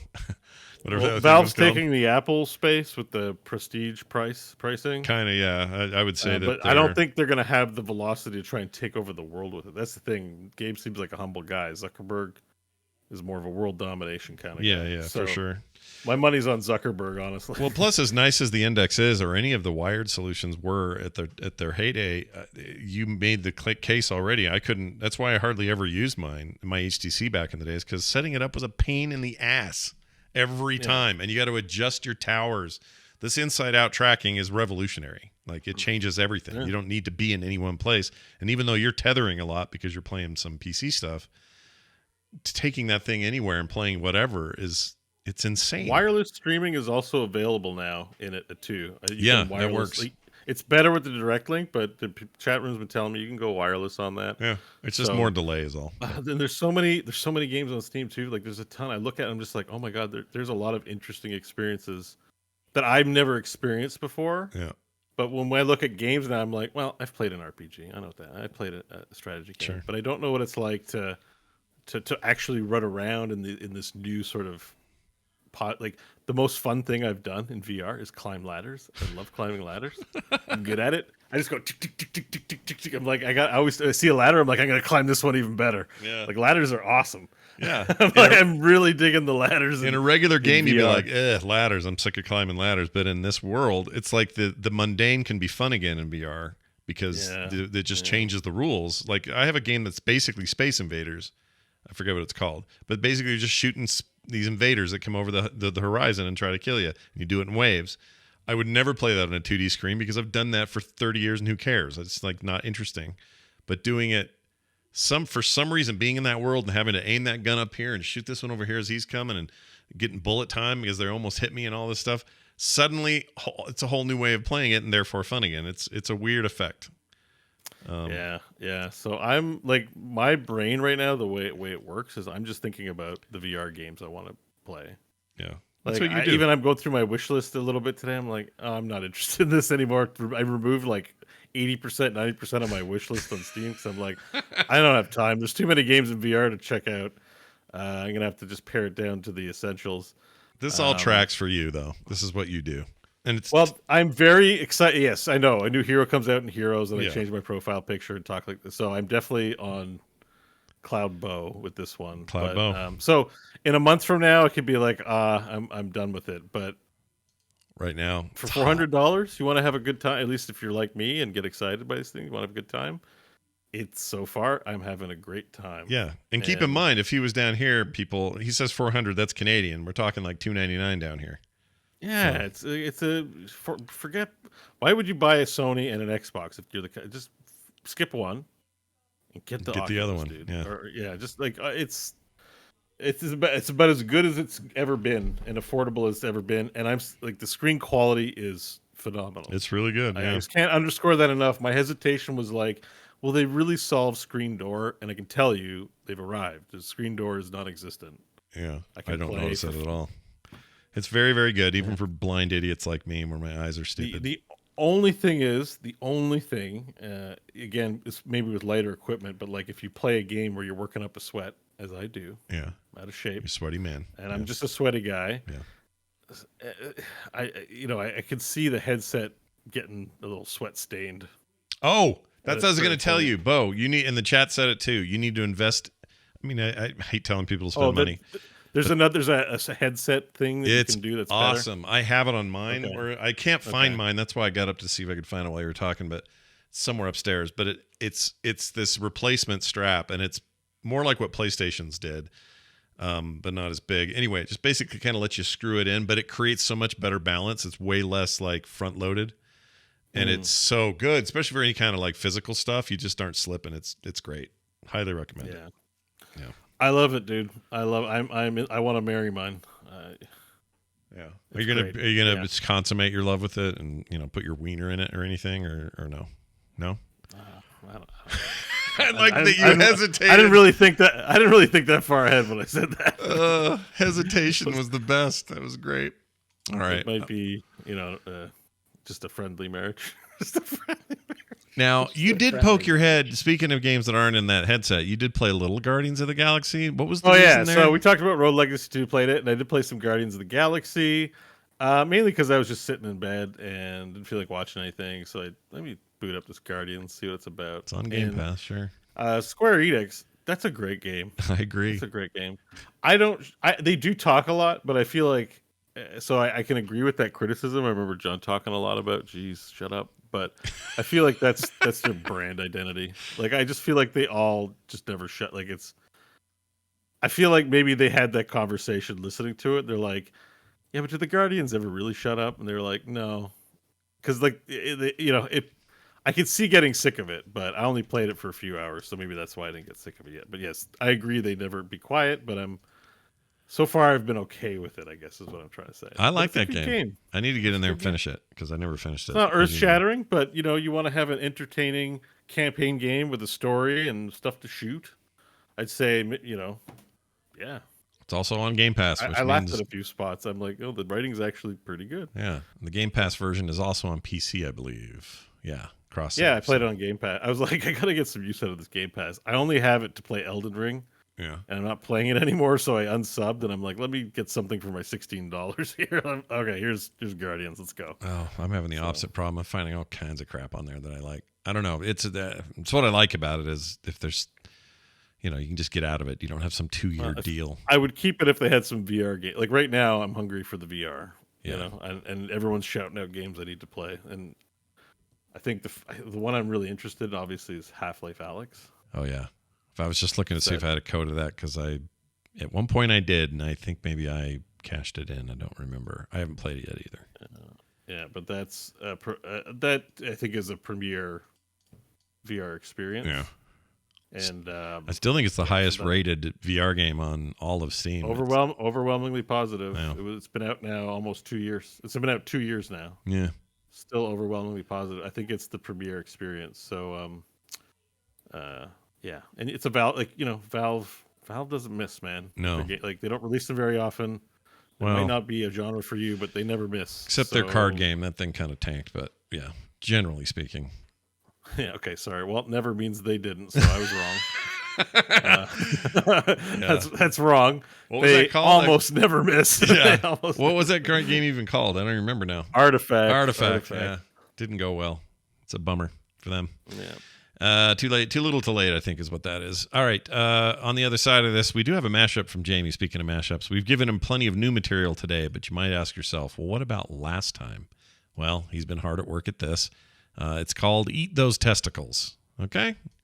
All right. Wait, there's a vote too on who said it, and Scott and you and I came out even percentages. Yeah. And John was at John, 10%. I can't remember what where do you ours was, stand on 35. this one, John? You think who said eat those testicles? Well, I'm gonna kind of metagame it a little bit and say that having listened to the last episode when I said it's either you or Beau, it's never me, that Jamie went out of their way to find something Man, I said. So that's my smart. guess would probably be me to subvert expectations. But if I was gonna pick without trying to metagame it, I would say that sounds like a Scott one. Okay, I really like where your head's at though, strategy wise. This is good. Eat my testicles. Eat right? my testicle. Yeah, testicles, plural, both of them, or three. Okay. That's I don't want to. important. I don't want to assume Yeah. you've only got two. Maybe you got three. I don't know. If it was singular, I'd say for sure Scott. To eat my testicle. Yeah, because Why you would- would say a weird thing. You would drop a weird letter off a word. I would. I totally John would. likes to get grammar and words right more. Often Yeah, than sometimes you it's do. sometimes So it's I would- funnier. True. Sometimes would it's say- funnier. Point. One nut is funnier than two. I don't know why, but here's the file. Let's see. I'm gonna go with John. I'm gonna meta quest this as well. Okay. I'm going to Metacritic it and say it's a 80 without even hearing it. Here it is. Oh my god! Big Transformers!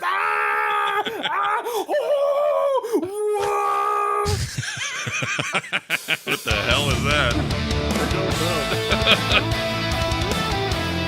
Did your quest giver NPC give you some gold? What'd you get? It was great. It came out clean, which is always wonderful.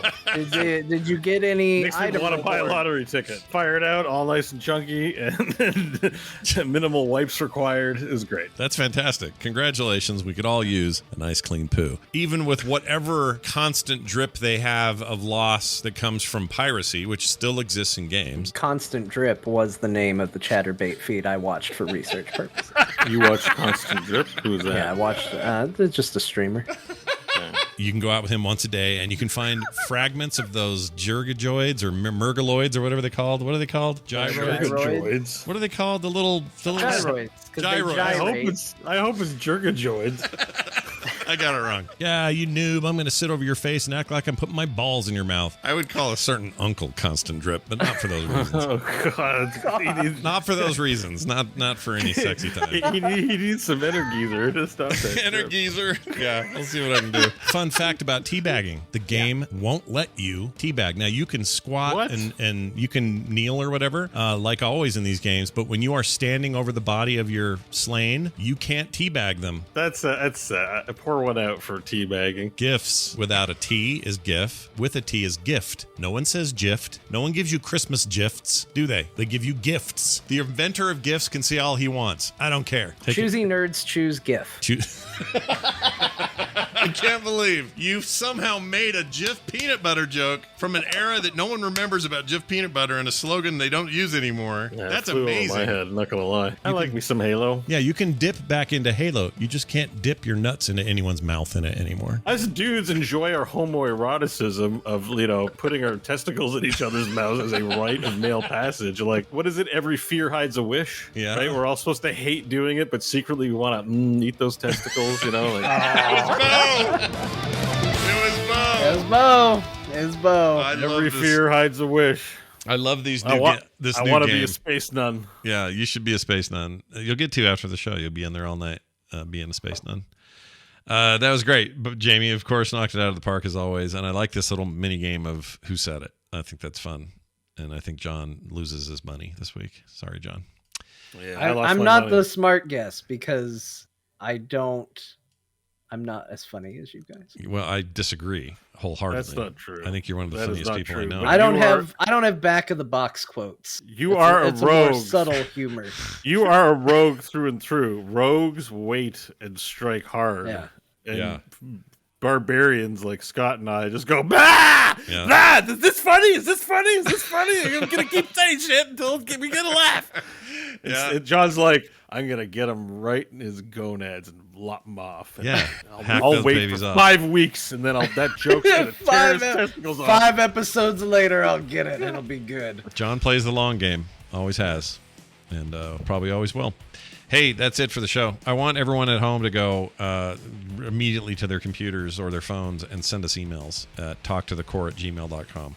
Because we want to hear your feedback and what you think about the show, and we'll definitely read it on a future episode. We won't have time to read them, but please send them to us. Today we had one.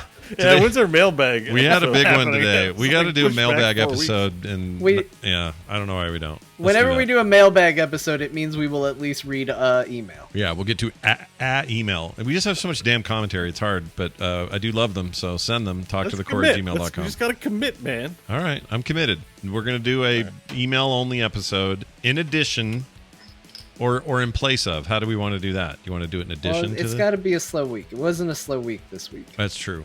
It Maybe would next have been week. if we hadn't all played 80 games. That's true. I'm getting a tooth pulled out next Thursday in the morning, and I hope by the afternoon I'm not I a have a nightmare. dental appointment next week Really? on Thursday. You getting an extraction, something as harsh as that? Because mine's a full. No, it's just supposed to be a cleaning, but they're going to yell at me again. Yep. They're going to say, They John, want me to use a water pick, and I don't want to. And every time I tell them I will, because I just want them to leave me alone. But then I never do. Yeah. Here's something I would recommend not doing. I had a friend who worked in an ER, and they had a guy come in with a water pick stuck in his pee-pee, stuck in his unit.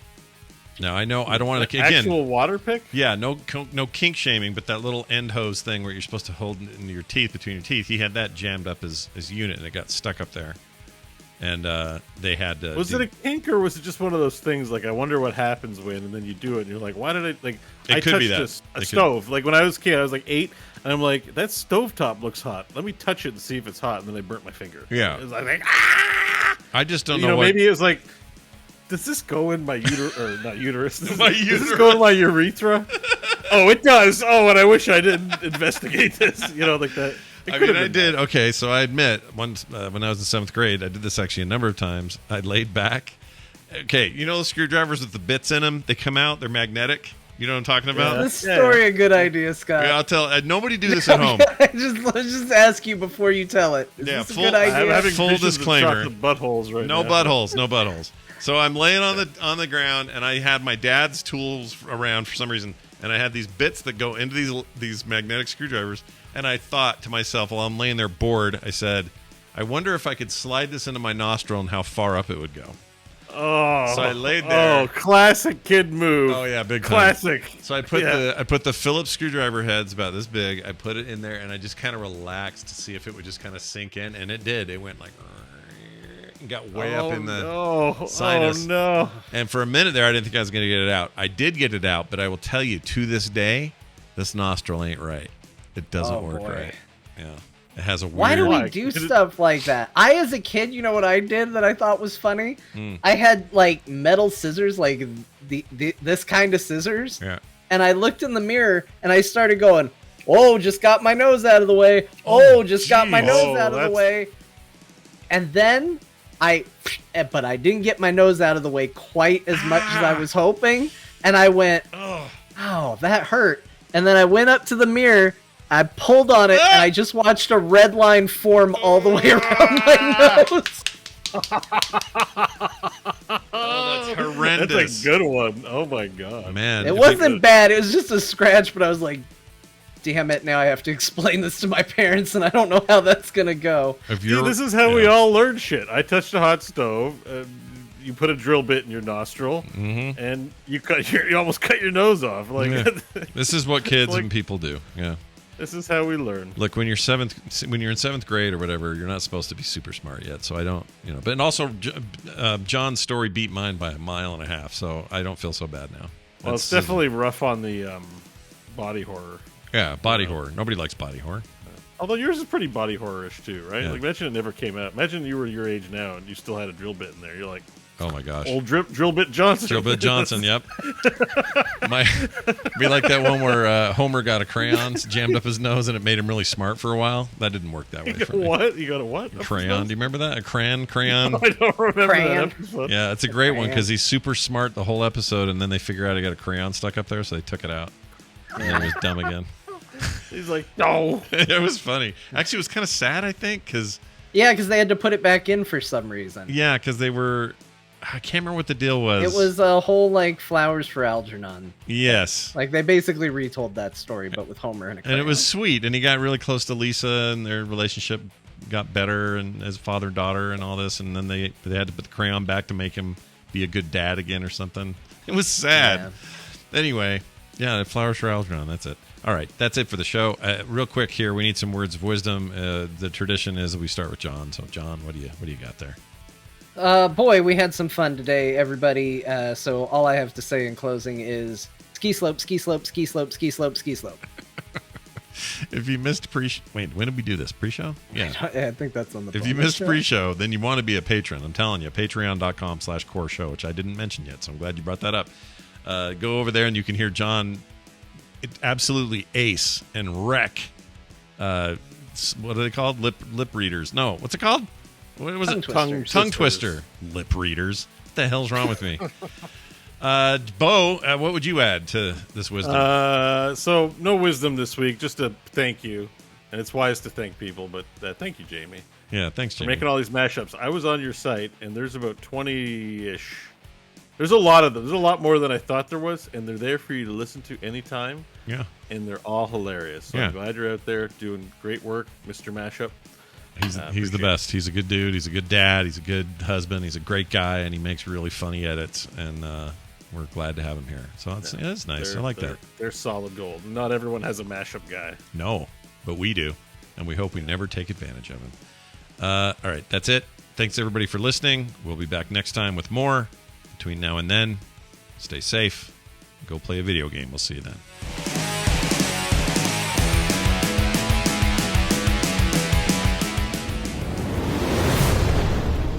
This show is part of the Frog Pants Network. Yes. Get more at frogpants.com.